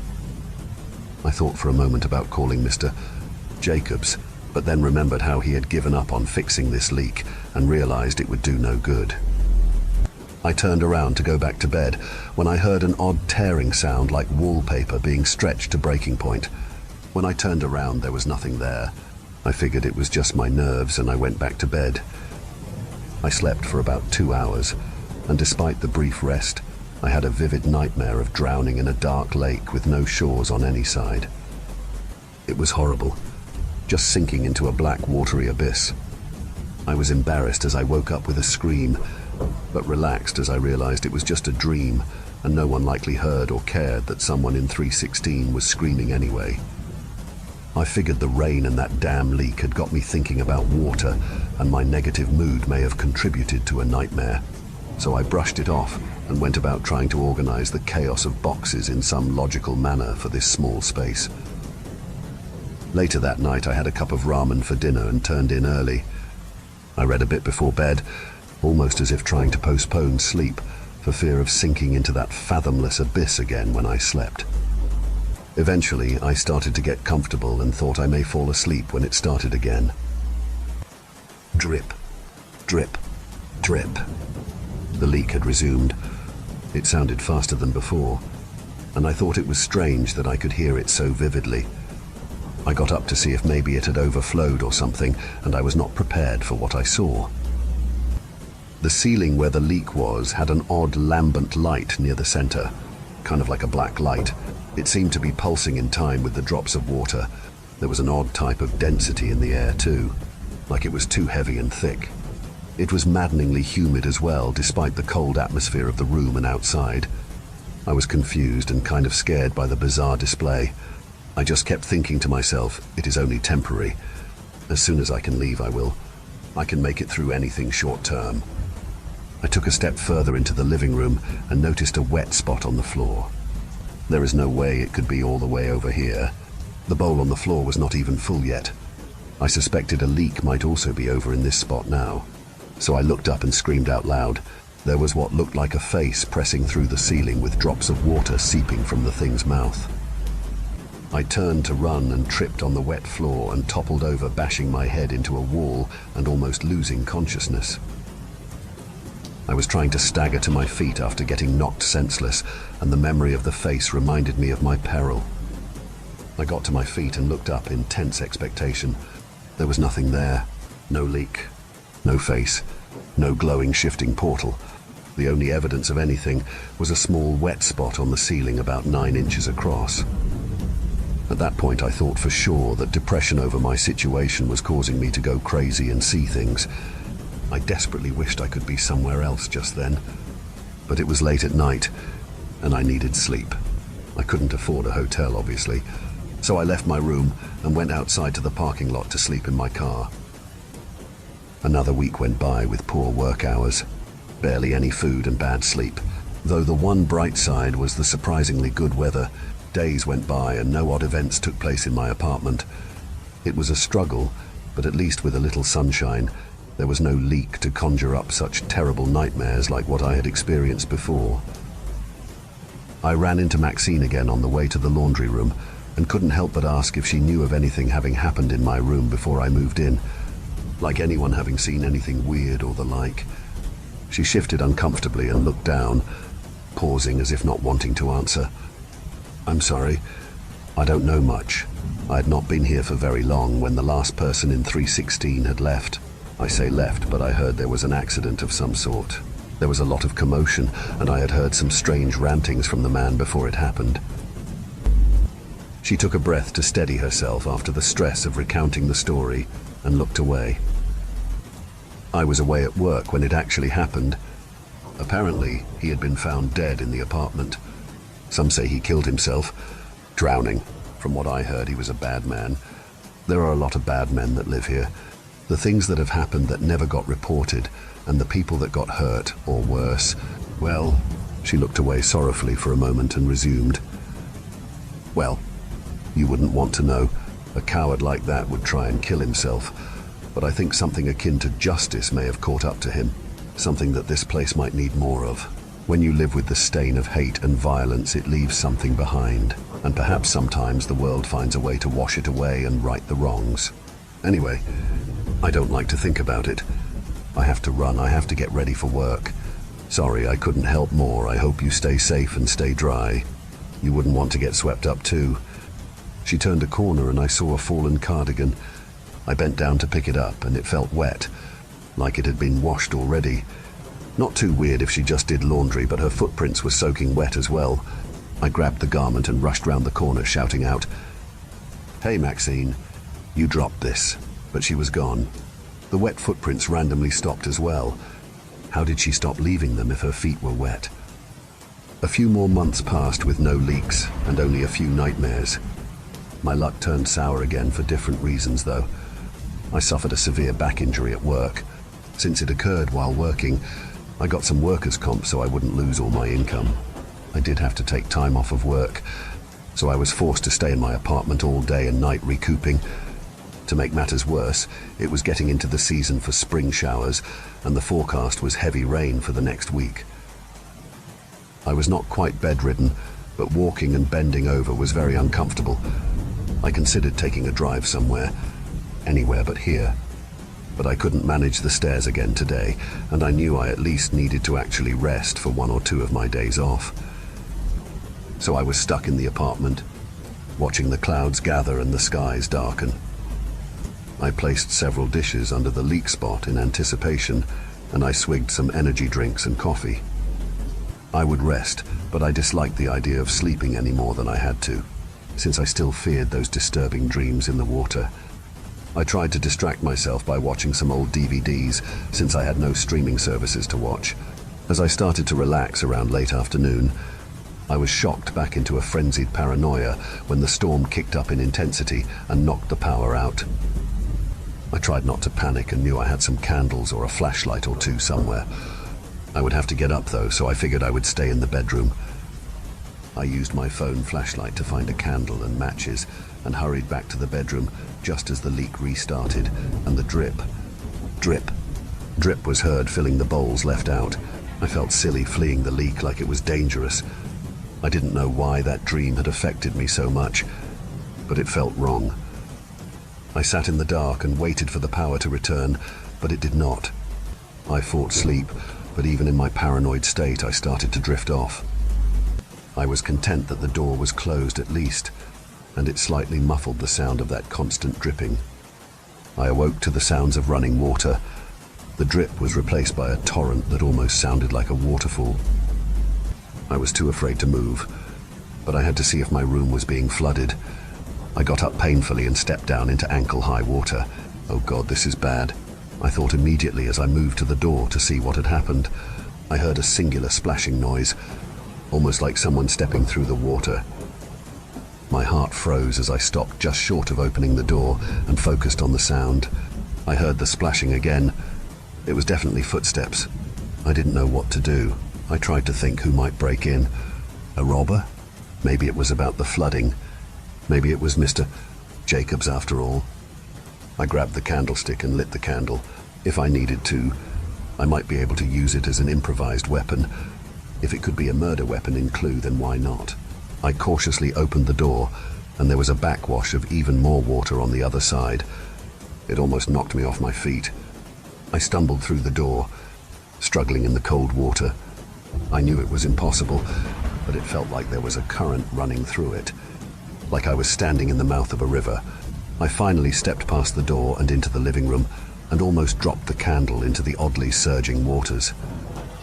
The sight before me was both amazing and terrifying. The water was moving.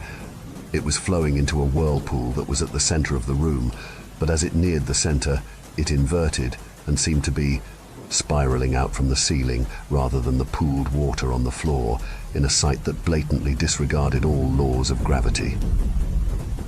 The spectacle was so amazing I almost forgot the footsteps I had heard, and until they resumed, my gawking was broken, and I saw large bursts of water splashing toward me. I heard an ear-splitting cry like the wail of a banshee, and suddenly the ceiling where the leak was coming from and the current epicenter of the vortex started to glow, and after a moment it turned deep red, and a new horror occurred. The face I had seen in what I had hoped was a nightmare before was back. The ceiling seemed to shimmer now, almost translucent, and I saw the horrible features of a hideous form. White, pupilless eyes stared down at me, and a gaping, screaming maw began filling with water tinged with red. No, it wasn't water. It was blood. The vortex began spewing blood all across the room, and as I turned to flee in horror, I was wrenched from my feet by the invisible force in the water and dragged kicking and screaming into the heart of the vortex. My last conscious sight that night was being pulled up into my own ceiling and into the bleeding maw of that avatar of bloody nightmare. I woke up in the black abyss. The water was still mixed with blood, but there were no creatures. I was somehow buoyant and floated along in the shore-less sanguine ocean. I drifted along, unable to sink or to fully rise up. After what felt like an hour of drifting, I heard splashing, and all of a sudden the sound got louder and louder. I looked around and saw the source of the noise. Bodies were falling from the sky into the bloody ocean. First a few, then dozens, then hundreds. A literal storm of blood-soaked, featureless bodies came crashing into the water. I tried to evade them, but I could not dodge them all, and I was buffeted by the limp forms of countless bodies until I was pummeled below the surface of the water. I couldn't breathe, and as I tried to surface, one of the bodies grasped my wrist and opened its eyes. On its previously featureless face, it now had oddly pulsating white pupils, and it burst what appeared to be stitching on its mouth in order to scream under the water. The sight and shock of that horrible scene woke me, and I realized I was laying on my back in my apartment again. The floodwater was lapping at my face, and I was breathing in and choking on the water on the floor.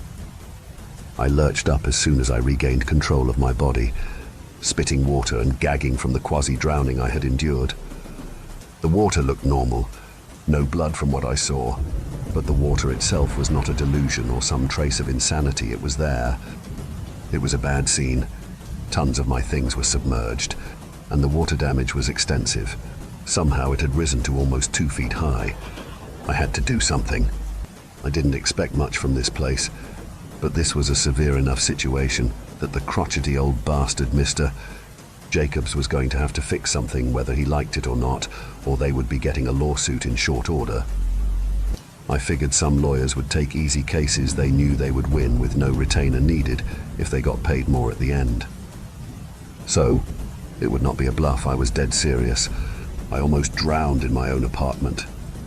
I staggered to the door and managed to open it, draining tons of water out into the hall, but I didn't care. I just needed some fresh air. My back was on fire, but nothing would stop me. I heard a voice calling out to me. It was Maxine. "Hey, are you okay? I saw all the water and hadn't seen you around. Is there flooding there?" She asked with an odd look, almost like she knew the answer but didn't want to let on. "Yes, there is. It is pretty bad, actually. I was just about to call Mr. Jacobs to do something about it." "Greg." She paused for a moment, then continued. "You didn't see anything in there, did you? In the water? Like something or someone familiar?" I was confused by the specific nature of the question. I was put off and unsure how she knew I might have seen something. "I am not sure what I saw." "Why do you ask?" I responded. "No reason. Just be careful. It can be dangerous if you do. Don't worry if it is not where you belong. You won't get pulled in forever. Just be careful, though. You don't want to risk it." A flash of morbid glee was evident on her face for a split second, and then it was gone. I was starting to feel uncomfortable. "Pulled in? How do you know about the leak? And if you do, what's behind it?" I asked with mounting suspicion evident in my voice. "You know, Greg, in many cultures, the path between the world of the living and the dead is separated by only the slightest barrier, often a literal or symbolic body of water, whether the river Styx, the lake of fire, the waters reflected at the feet of a Tory gate. It is often just potent waters, like all bodies of water. When they are contained somewhere, there can be leaks. Sometimes the water is not the only thing that seeps out." She stopped speaking for a moment and fixed me with an intent stare that made me feel very strange. I did not know what she was talking about. Was she saying that portal leads to some sort of afterlife? Like heaven, or more likely in this case, hell? "Did you just say..." And she cut me off, saying, "Oh, if Mr. Jacobs finally goes over there to fix your ceiling. Let him know I had a concern I needed to express to him as well. It's been waiting for a long time. She smiled again in a creepy way that disturbed me. Ah, yeah, sure, I guess I can do that. Thanks. See you later and hope you feel better. Those accidents can be rough. Best not sleep on your side and to drink lots of water. The right kind, though. She winked at me and departed. And I was at a loss for what just happened. How did she know I had gotten hurt? I didn't tell her. And what was that thing about the right kind of water? My anxiety about the situation was increasing, and I was disturbed by Maxine's questions too. Maybe she was not so sweet and trustworthy after all. After far too long being ignored and dealing with the first sodden, now mouldering cloths, boxes and other personal effects, Mr. Jacobs finally scheduled a time to drain the last remnants of water and do something more concrete about fixing the leak. I was waiting patiently for his arrival, and there was a loud banging at the door. I greeted Mr. Jacobs and he grunted at me, and without looking at me walked past and looked up at the hole in the ceiling. He had an odd air of what almost looked like fear or concern on his face. After he walked in, another larger person in coveralls and holding a toolbox did as well. There was a large tarp or something that seemed odd to bring to this sort of job. It almost looked like a big sort of bag. They were both looking at the hole in the ceiling, and Mr. Jacobs turned on a dime and stared me down. It's just been water leaking down. Nothing else, right? I thought the question was odd, and I hesitated to answer since I was thinking of those vivid nightmares. I think he may have noticed that because his face sank, and he glowered at me, looking significantly angrier and more dangerous than before. Before I could answer, he shouted at me. What did you see? Did something come out of the hole? Was it a person? He looked manic and deranged, and I looked at the other man in the coveralls, and he stood silent, holding a sledgehammer that had appeared in his hand and watching the confrontation unfold. I don't know, I just saw the leak. What is going on? What do you think I saw? My neighbor asked me the same thing earlier. Mr. Jacob's eyes narrowed. What neighbor? I haven't had tenants in 315 or 317 in over a year. I was confused.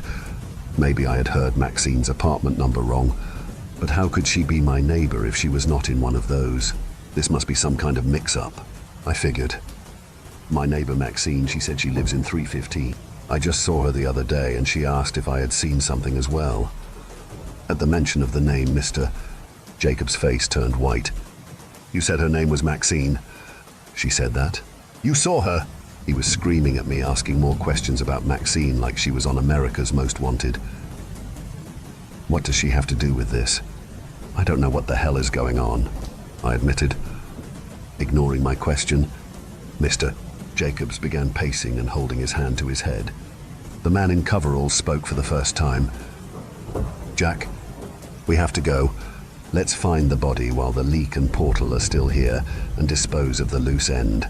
I gasped at the admission of both a body and that I was apparently a loose end to some sort of crime. I fucking know. All right, make it quick. We are going to have to do two, so let's go before more people start coming home and we risk someone hearing. I fell back against the wall in shock as the large man hefted the sledgehammer and started stomping toward me. I was unarmed and injured. I didn't know what I could do, but suddenly the lights went out again. The door slammed shut, and as the three of us stood there in stunned silence, a slow drip began to trickle from the ceiling. Each drop splashing off of the low-standing pool of water. The large man went to the door and tried to open it, but to no avail. Jack, what is going on? The man shouted to Mr. Jacobs. I don't know, just use the hammer. Kill him and then bust us out of here. Or just give it to me and I will fucking do it. They were going to kill me? I had to think of something quick, so I stammered out. Wait, I don't know what is going on, you guys. You don't want to kill me, I really don't know anything. Let's just get out of here before the water gets much worse. I think something bad is going to happen. As if on cue, the dripping stopped and a torrent of water was disgorged from the hole in the ceiling, which now held a horribly familiar glow and was pouring a blood-red liquid into the apartment. There was a giggle followed by a blood-curdling screech, and the man in the coveralls with the hammer, was wrenched up off his feet and dragged kicking and screaming into the water. Mr. Jacobs and I both watched as his entire head was forced under the water by some unseen force. The man was being drowned, and as he looked like he might kick up, a splash of water landed next to him, revealing a brief outline of a female form. The eyes were white, and it had a horrible smile on its face. Its unnaturally long hand was wrapped fully around the man's throat and was effortlessly throttling him. Mr. Jacobs saw something or someone he recognized in the violent mist and started sobbing and begging for mercy. "I didn't mean to. Please, it was an accident. I would have been locked up. I couldn't lose everything.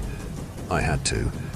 I sat in stark terror as the falling water from the ceiling became a storm. The millions of droplets highlighted the attacker.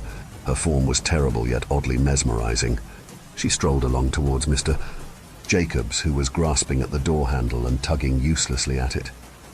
He reached for the hammer when he was pulled toward the figure by a moving tendril of bloody water. "Just a little bath, Jack, that's all, it won't hurt." "Much." He tried to scream, but his head was submerged in the bloody water. I saw the sentient waves of ruinous liquid grasp each of his appendages and tear him limb from limb in a bloody explosion. I screamed and stumbled away, wading through the water into my bedroom, and desperately pulled on the window to escape that way. I heard splashing footsteps and a soft, pretty tune being sung by an ethereal voice. Then I heard a giant crash and saw a portion of wall collapse along with more of the ceiling, and the sight before my eyes almost drove me insane. There was a vortex of bloody water sucking the maimed bodies of those men into the hellish portal where the leak originated, and at the center was the bloody figure smiling at me and waving a hand as I finally got the window to budge and fall out. I stepped outside and tried to descend the fire escape, but the surface was too slippery, and I fell. I screamed and plummeted down and thought I would land on my head and die. Yet as I fell, my descent slowed, and to my shock and horror, I realized the rainwater was mixing with the water from my apartment flowing out of the window, and I was being pulled back up into my room. I tried to scream, but I felt water fill my mouth. At some point in the nightmare ride, I blacked out again. That was the last thing I remembered before I found myself here again. As I listened to the leak once more, I wonder if it could have all been a bad dream. The water, the leak, the portal, it is all too much. It couldn't have been real. I will go into my dingy living room and see the water dripping into the bowl and realize it was all just a terrible dream. Yet when I sit up, I notice an odd breeze, and when my eyes focus in the dark, I see lights in the sky. The sky. The ceiling is gone. I don't know what is going on here, but I know I have to get out of here now. I hear splashing footsteps again over the ever-present dripping and see in the sky now the light of the monstrous portal opening in the very clouds above. It is too much. I leap from the fire escape again. Somehow in my mad haste I survive descending the fire escape, and I sit here now writing this impossible story in my car that I have been living in nearly a week after the fact. I heard on the news the reports of a structural collapse at my apartment and the landlord being unavailable for questioning, presumed missing along with another man who worked at the apartment as a special contractor. I thought about Mr. Jacobs and the man in the coveralls and shuddered when I remembered them being drawn into that unholy portal in the ceiling. Apparently, it had not been the only disappearance in the building either. Around a year ago, there was a missing persons report for a Maxine Valoroso. I remember how Mr. Jacobs reacted to her name, and it made me wonder what really happened here before I moved in. I don't know who or what Maxine was. Maybe she was the same person in the report, changed somehow. Best I can guess, Mr. Jacobs had known something about her disappearance. Maybe he had killed her and somehow she came back for revenge. She mentioned the water washing away people's violent lives, and I shuddered when I considered her smile when talking about the last person in 316 and the overdue message she had to send to Mr. Jacobs. I didn't know if she was a ghost, a demon, or what. I also don't know the extent of her reach or if she is satisfied with just those men, and who knows how many others she had washed away from that room with that dread portal. I suppose it doesn't matter to me anymore. I am never going back there. I gave all my belongings up for lost, and the building was condemned anyway after the landlord disappeared and the ceiling collapsed in several sections of the building. I think there are terrible things they will discover if they ever really investigate the building. Perhaps they will find bodies. Perhaps the bodies are all gone, sucked into that watery abyss, that eldritch gate to hell whose opening started with a simple leak. If something like that can happen, I just don't know. I don't know if anyone is safe anymore. Story 8. Manhunt. Rock, paper, scissors to see who hides first, Sean said with as much assertiveness a 12-year-old can muster. Best 2 out of 3. I know how to play the stupid game, I said, not so subtly showing just how annoying I thought Sean was. He was 2 years older than me, and made a habit of reminding me of that fact whenever the opportunity arrived, especially in front of our mother. We had played rock, paper, scissors enough times for me to know Sean's opening move. I won the first round. He won the second. We tied a few times, until I finally won the last round. We'll hide first. Let's play big boundaries tonight. No way. There aren't enough people to play big boundaries. Let's just do normal boundaries, Sean rebuked, apprehensive about the idea of extending the boundaries. What are you, chicken? I mocked, placing my fists on my hips and flapping my arms back and forth. I told you to stop doing that. We're doing normal boundaries. I'm the oldest. What I say goes. He stomped his foot on the ground as his words crescendoed into a scream on the final word that left his lips. I rolled my eyes. Chicken, I mumbled under my breath. Whatever. You, Tommy and Cam all count to 60, and no looking either. We ran off before Sean could protest my mumbling. I looked back behind me to see they had all turned around facing Tommy's bright yellow house in the center of the street. The neighborhood we lived in was shaped like a T, with Tommy's house being in the center of the top portion of the T. The top of the T was known as Cushing Saint. On the left side was a well-lit main road, and on the right was a side street that ran parallel to the main road.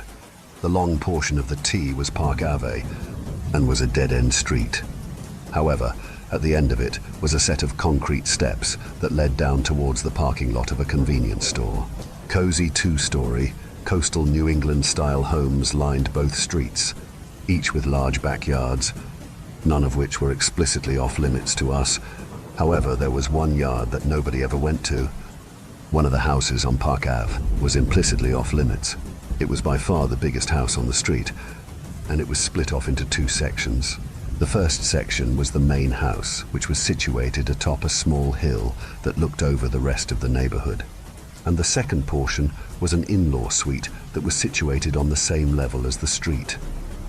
The windows had newspaper plastered onto them from the inside, making it impossible to see into or out of the house.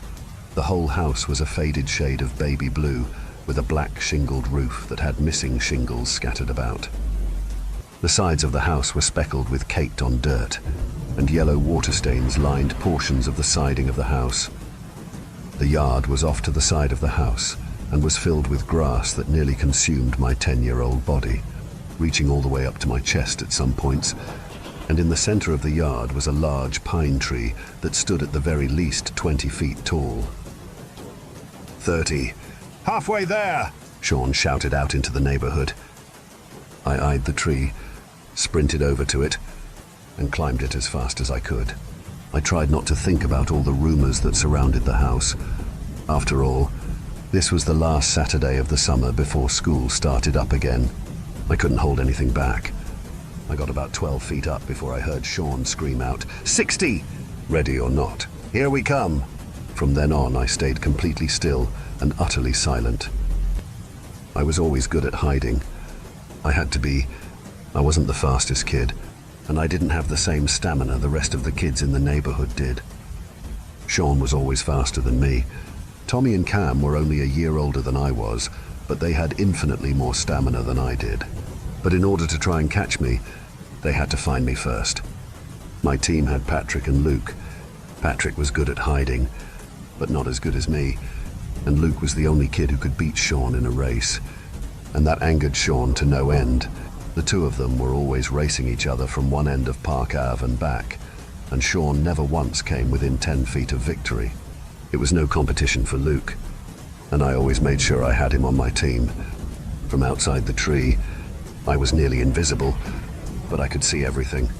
I spotted Luke's hiding spot almost immediately. He was laying down in the mulch behind a small shed situated in the backyard across from me. The backyard he was in was enclosed by a 6-foot-tall wooden fence along the street, and a smaller 4-foot-tall fence that bordered the neighboring backyard. A small section of chain-linked fence acted as a gate into the backyard. I watched Cam walk down Park Ave, towards the dead end. His head was on a swivel, scanning every nook and cranny that he could think to look in. Sean followed behind Cam, around 30 feet back, except he went into the backyard. I heard the chain-linked fence rattle as it opened and shut, and from Luke's reaction, so did he. "Hey, check that yard." "I've got this one," Sean ordered Cam.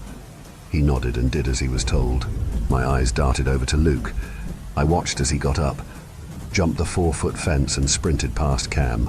Cam gave chase and shouted out for Sean's help. Sean followed, jumping over the same fence Luke did. Over the next 10 minutes, I listened to Sean, Cam, and eventually Tommy coordinate their efforts to catch Luke.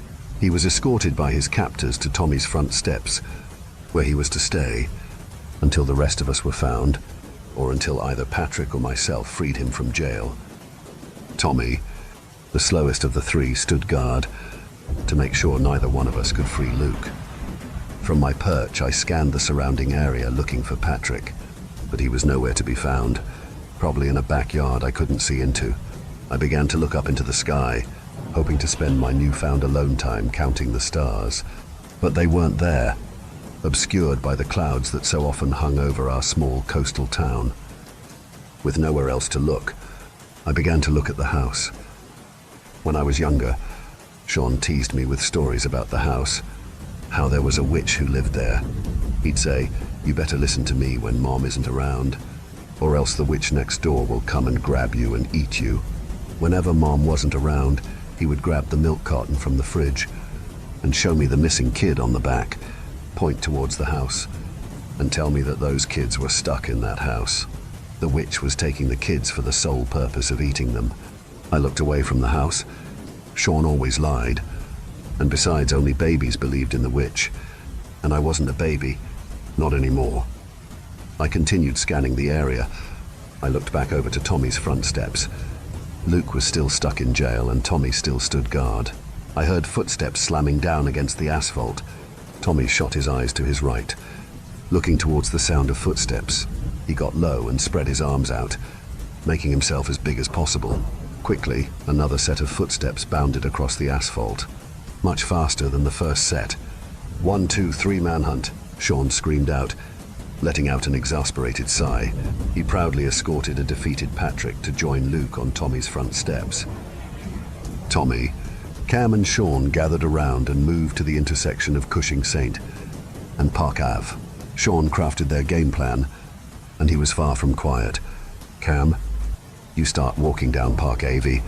Tommy, stay here at the intersection and keep a lookout, and make sure he doesn't free Luke and Patrick. I'll check each backyard on Cushing Street. We'll meet back here in 10 minutes if we haven't found him." With that, they all followed their assignments. I watched Cam pace up and down the street, and I couldn't help but silently chuckle to myself as he searched all my typical spots. Underneath decks, in overturned trash cans, but at no point did he ever look up in my direction. I couldn't see Sean, except for when he passed by Tommy's house during his search, but besting him in this game always brought a smile to my face. Suddenly, that feeling of triumph and superiority came crashing down as I felt my stomach drop and my grip on the tree branch weaken.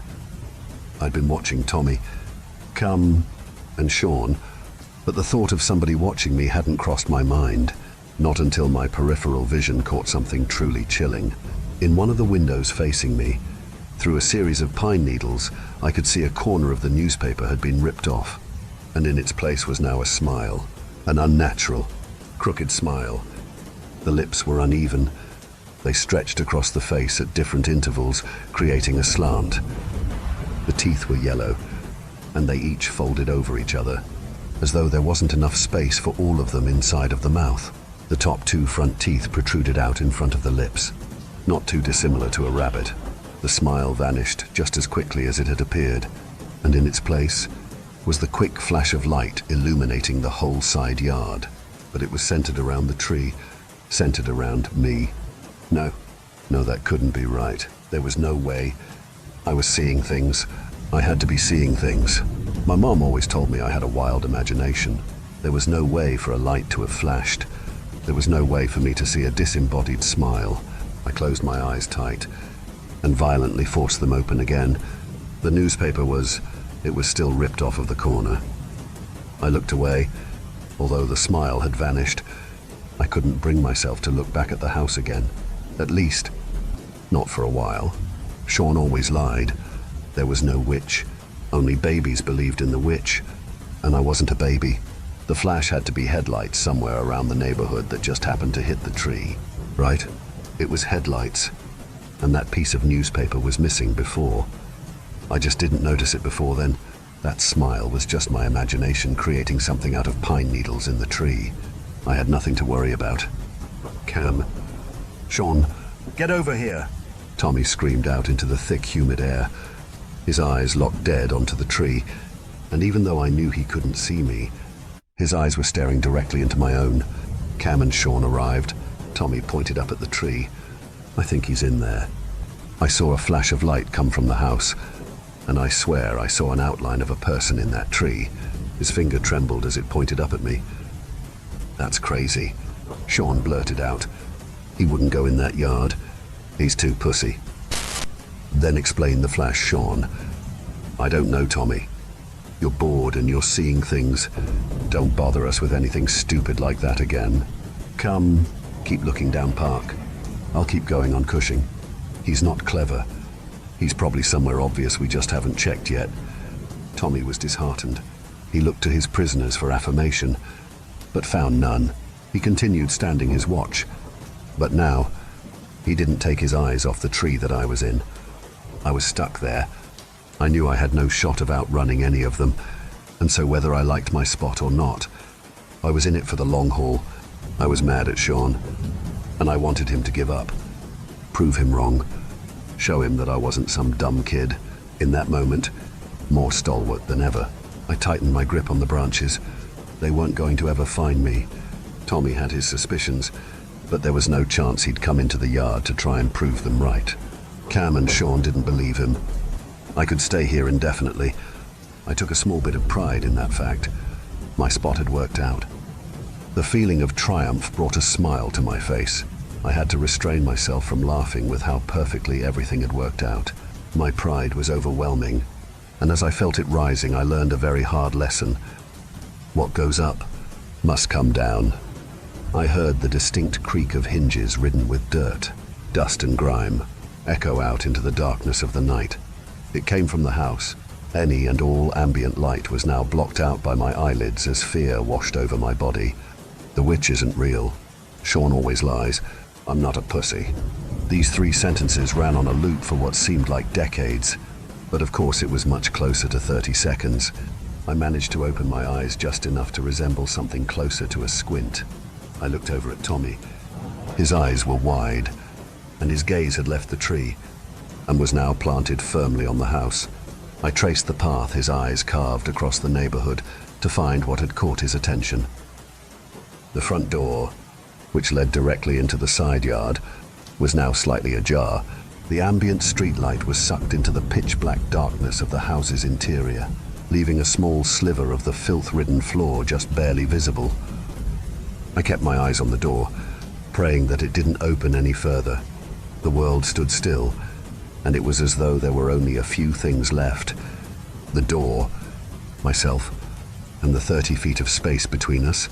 Everything else around me had faded far into the background. In this pocket of the world, there was nothing. There was no sound, no crickets singing songs of the night. No rabbits making their journey through impossibly tall grass. And thankfully, nobody other than me, at least nobody that I could see. A light summer breeze thrust itself upon the house, causing the door to once again creak and open up ever so slightly more. Slam! Startled, I shuddered and nearly lost grip of the branches that kept me safe from the fall. I watched something dart across the beam of light. The beam had illuminated a dilapidated, sickly pale figure that was visible for less than a fraction of a second before the door quickly slammed. After the slam, I heard the sound of several locks clicking into place. The witch isn't real. Sean always lies. I'm not a pussy. I have an overactive imagination. The vice of fear had clamped my eyes shut. However, I kept my ears open. The silence was truly deafening, and I was left to hear nothing but my pulse steadily increasing. My breathing was heavy, and I felt as though I couldn't come close to sating my own need for oxygen. My mind began to race and wander. What if Sean was right? What if the witch was real? Before I could ask any more questions, I heard something that caused everything to come to a screeching halt. Rustling. Rustling through the tall grass, inching its way closer towards the center of the yard, and in turn, closer to me. My muscles locked into place, and no matter how much I wanted to, I couldn't find the strength to move. My fingers were blanketed by invisible weights that I wasn't nearly strong enough to lift. I had learned in school that all animals had a fight or flight reflex, but they never teach the third option, freeze. I was frozen, in every sense of the word. I couldn't move. I couldn't think. The only thing I could do was listen.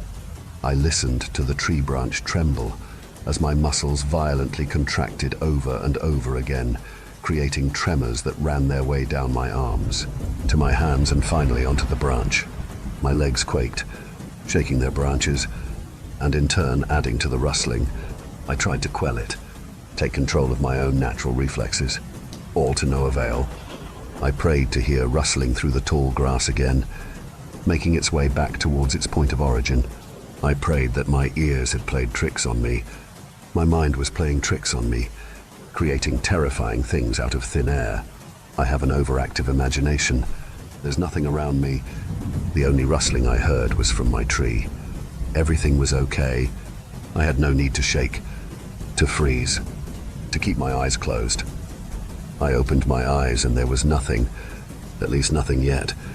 I scanned the ground beneath me, and nothing. You have pretty eyes. The gravelly voice came from beneath me, directly fucking beneath me. I frantically attempted to scan the ground again. I didn't know whether or not I even wanted to find the damn source of the voice. The rustling, the smile, all of it. What would I even do if I found it? How could I even escape?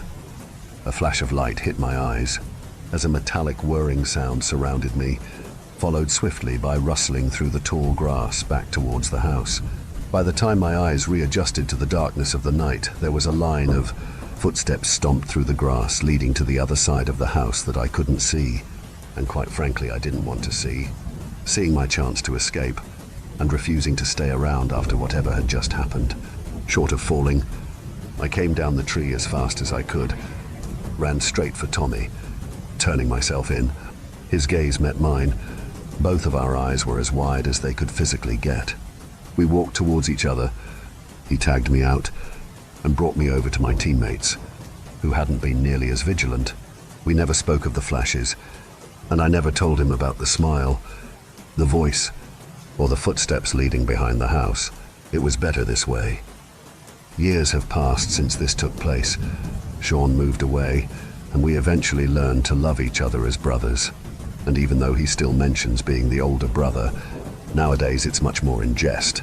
Honestly, I had pushed this memory deep into my brain, and having never spoken of it helped keep it repressed. That was until a couple days ago, my 18th birthday. I had just arrived home from school, parked my car in front of the house, and went inside to change before leaving to go to work. There were a few birthday cards in the mail from various family members, and then there was one card that was different from the rest. There was no return address and it hadn't been postmarked. Where my address should have been placed on the envelope was simply inscribed my name, I opened the envelope, revealing a Hallmark card. The card had a birthday cake in the center with 2 children surrounding it, and written on the front were the words, "My, oh my. How you've grown!" I opened the card and 2 pictures had fallen out, but before I could pick them up, I saw a handwritten message in the card. "You have pretty eyes." I dropped the card and looked down at the floor to see what else came in the envelope. 2 pictures laid on the floor. One was worn out and crimping at the edges, and the other looked like it had been printed just a few days ago. My stomach dropped, and for a moment I was a kid stuck in a tree again, unable to stop shaking. I had collected myself just enough to pick up the pictures. The older one was taken from the base of the tree, and when looking closely you can see 10-year-old me, the camera flash having illuminated my eyes.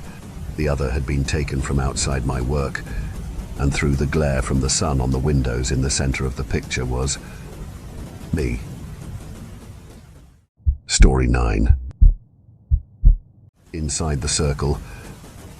I like exploring. From state parks to virgin wilderness, I love going out and seeing things. I used to go alone a lot, just communing with nature and really roughing it. But thankfully on the day in question, I had someone with me. Jake hadn't wanted to go, had said he had a bad feeling about it, but I insisted.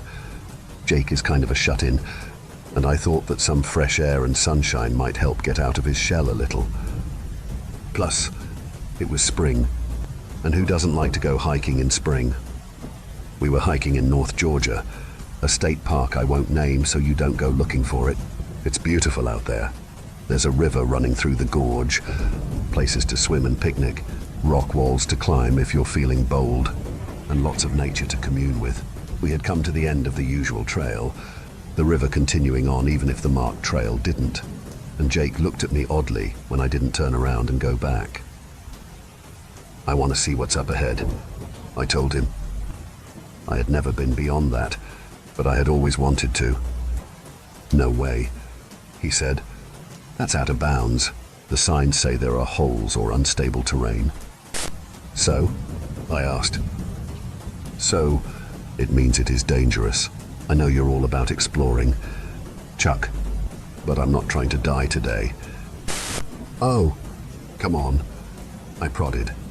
"Just a little bit further. Don't be a wimp." He looked like he wanted to go back, but my heckling had gotten to him a little.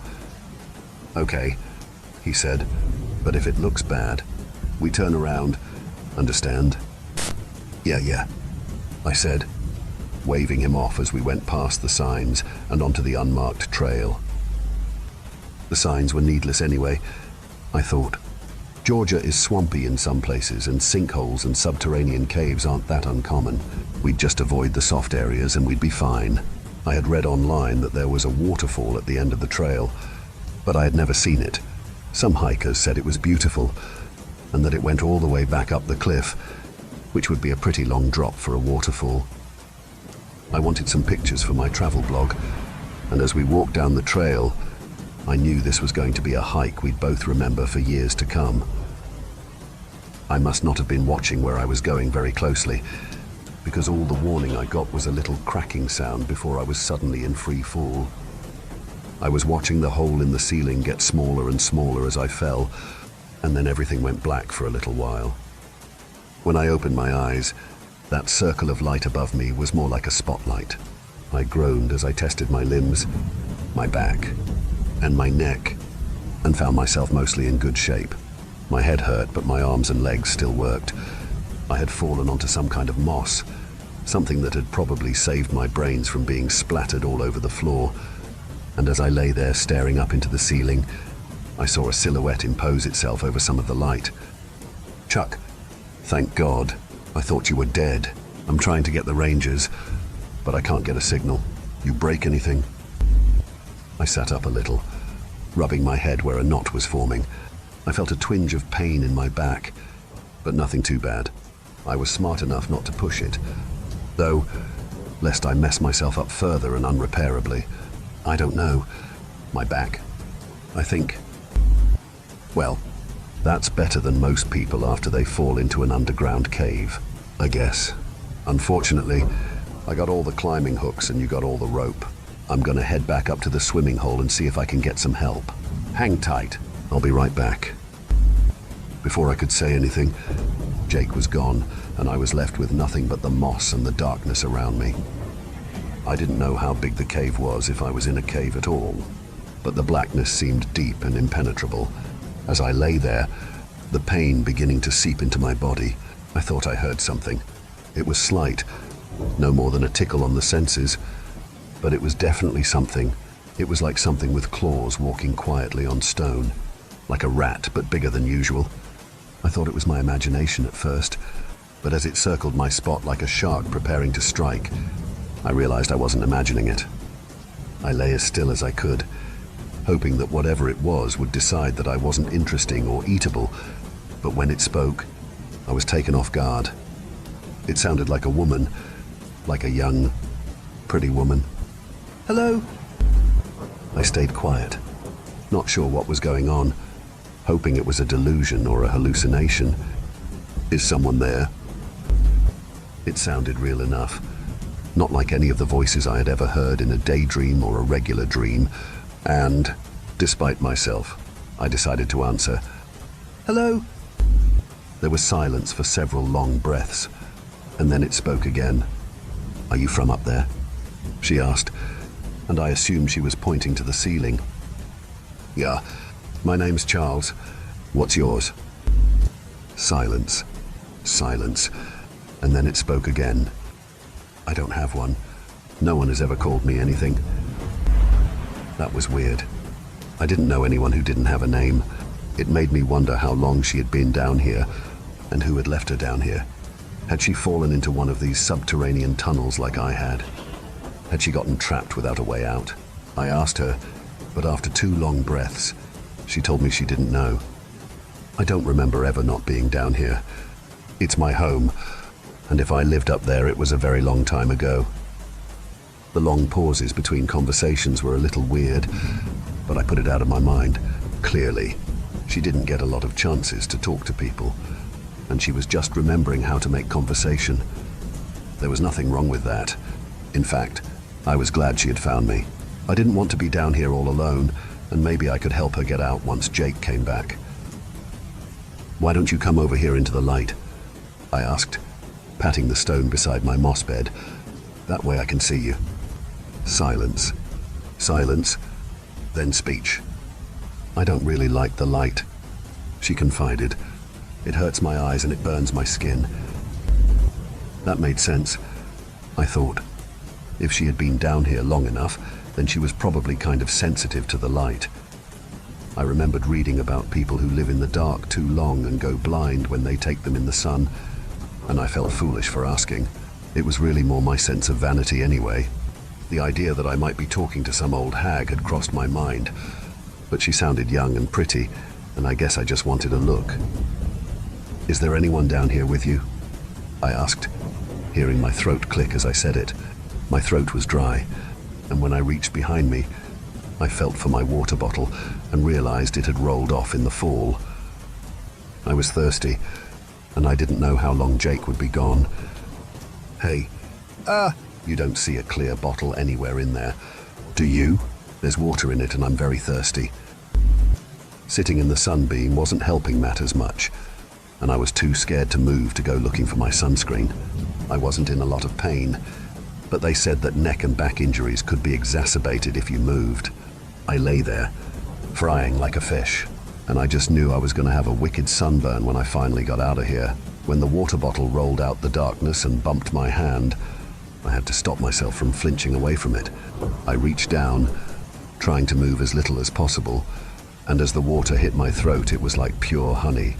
I splashed a little on my face, imagining I could hear the sizzle, and sighed in relief as I found some comfort from the heat. "Thank you," I said, looking at the darkness as if expecting to see someone peeking out at me. Silence. Silence. Then, "No problem. You're the first person I've had to talk to in a long time. I didn't want you to lose your voice." I smiled, glad to give her the comfort of a human voice. We talked a little. mostly involving me talking and her adding in things every now and again. I told her about hiking, about Jake, about the world above, and she seemed to enjoy my descriptions of things like TV and movies. For her part, she told me she had lived in the tunnels down here for a while, and that she could see in the dark pretty well. She ate whatever she found in the tunnels, and I wasn't the first person to fall in. That made me feel bad for her. None of them offered to get you out. You are the first one to be alive when you fell in. Some of them are alive for a little while, but they don't stay alive for long. No one comes for them, and they succumb to the fall. That gave me a chill. You mean they die? I asked. Silence. Silence. Then, yes. And no one comes for their bodies. Silence. Silence. Then, they do not find their bodies. I told you, Charles. I eat what I find in the caves. My mouth was dry again, but it had nothing to do with the heat. She had just admitted to being a cannibal, but I suppose one couldn't hold that against her either. She was trapped down here. Food was probably not plentiful. She had to survive the best way she could, but I couldn't understand how the park service didn't know people were going missing. How did they not collect the bodies before she got a chance to eat them? Did they just think people were lost in the park? I thought that maybe they should be a little more proactive, but then Jake's voice whispered in my head, like putting up a sign to stay off the dangerous trail. Were you... I tried to ask, but my tongue felt stuck to the roof of my mouth. Were you planning to eat me? Silence. Silence. Then... Yes, she said, not showing the slightest bit of hesitation. But you were alive and the sun was up. I usually don't find the bodies until after dark, so there's no sun to keep me away. That made me shudder. It isn't often you get to have a conversation with someone who's planning to have you for dinner. And if the sun had been down and I was still alive, I started, but I couldn't finish the thought. I didn't have to, though. Silence. Silence. Then, yes, she said. I was quiet, not sure how to answer, but she beat me to it again. I have to eat. Charles, all creatures must eat, and I am no exception. You don't feel weird about eating your own kind? I asked, trying to find the right words so she wouldn't be offended. Silence. Silence. Then, I do not eat my own kind. Charles, I eat people. My teeth chattered a little at that. Translation, she wasn't a person, which led my mind to ask the question I dare not voice. What was she? What was I down here with? Even if my back wasn't injured, even if I wasn't paralyzed, something I was pretty sure I wasn't, I still had no way to get out. I could no more jump 30 feet than I could have tossed Jake the rope, and I was at her mercy. It seemed she needn't wait until dusk, I thought, as I watched a cloud cruise across the mouth of the hole. If it started to rain, if it became overcast, even if some stray cloud covered my hole in shadows, it would be nothing for her to snatch me back into the darkness. It was a sobering realization to discover that your life was hanging so tenuously. Charles? She asked, and I heard that clicking noise getting closer. Charles, are you okay? I hadn't noticed until now, but her voice sounded artificial. It was like something approximating the sound of a voice, a speaker playing someone's voice from a video or something. It was a good copy, but I wanted to know what was making it. The longer I lay here, the less certain I was that she was a girl, and the more certain I was that I was talking to a monster. Charles? She said, and there was worry in her voice, as well as hunger. I'm here, darling, I said, making myself answer her. I was just wool gathering. I hit my head when I came down, and it made me feel a little woozy. The clicking came even closer to the circle of light, a circle that was, suddenly, not nearly wide enough. I do not know this word. Woozy. What does it mean? Is it like being tired? Yeah, I said. Yeah, it's a lot like being tired. I kept looking up, hoping to see Jake and the rangers up there, How long had he been gone? It had to be at least a half hour. I couldn't imagine that no help had come in half an hour. Even if he had walked all the way back to the station at the trailhead, someone should have come back by now. I didn't know if they could stop her from dragging me off and eating me, but I hoped so. Charles? Yeah, I said, hoping my voice sounded steadier than I thought it did. Are you afraid? I had to stop myself from answering with a Texas-sized hell yes, since that might provoke her. Nah, darling, why would I be scared?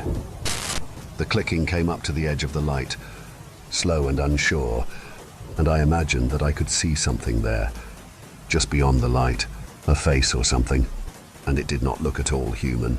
It looked like a bad driftwood carving or a strange idol from a heathen tribe outside of civilization, and I found it hard not to stare at the spot. Your heart is beating very fast. Your blood is pumping through your veins like a river. I can hear it. It's making me hungry. Are you afraid of me? I opened my mouth to deny it, but that was when someone called my name, and a shadow imposed itself across the light. It felt like too much, and I wanted them to move as they blotted out some of the light. Chuck? Jake yelled. Are you okay? Sure. Great. I lied, glancing over to see the face I hadn't seen was gone. Someone else cast a shadow over me and I was shaking as my light was cut in half. Chuck, my name's Ranger Mike, and I'm here to help. Ranger Gabe and I are going to rappel down. Is your back or neck injured? I don't think so, I yelled, listening for the clicking and the voice of the not woman. I think I just hit my head. Mike talked to someone up there and they concurred. We're going to drop some flares down so we don't get stuck. Close your eyes. Okay? I nodded, but there was no way in hell I was going to close my eyes with that thing around. It was strange how quickly she had become it, and how little I wanted to bring her back up with me now. I had no idea what I'd been talking to, and suddenly I didn't want to know.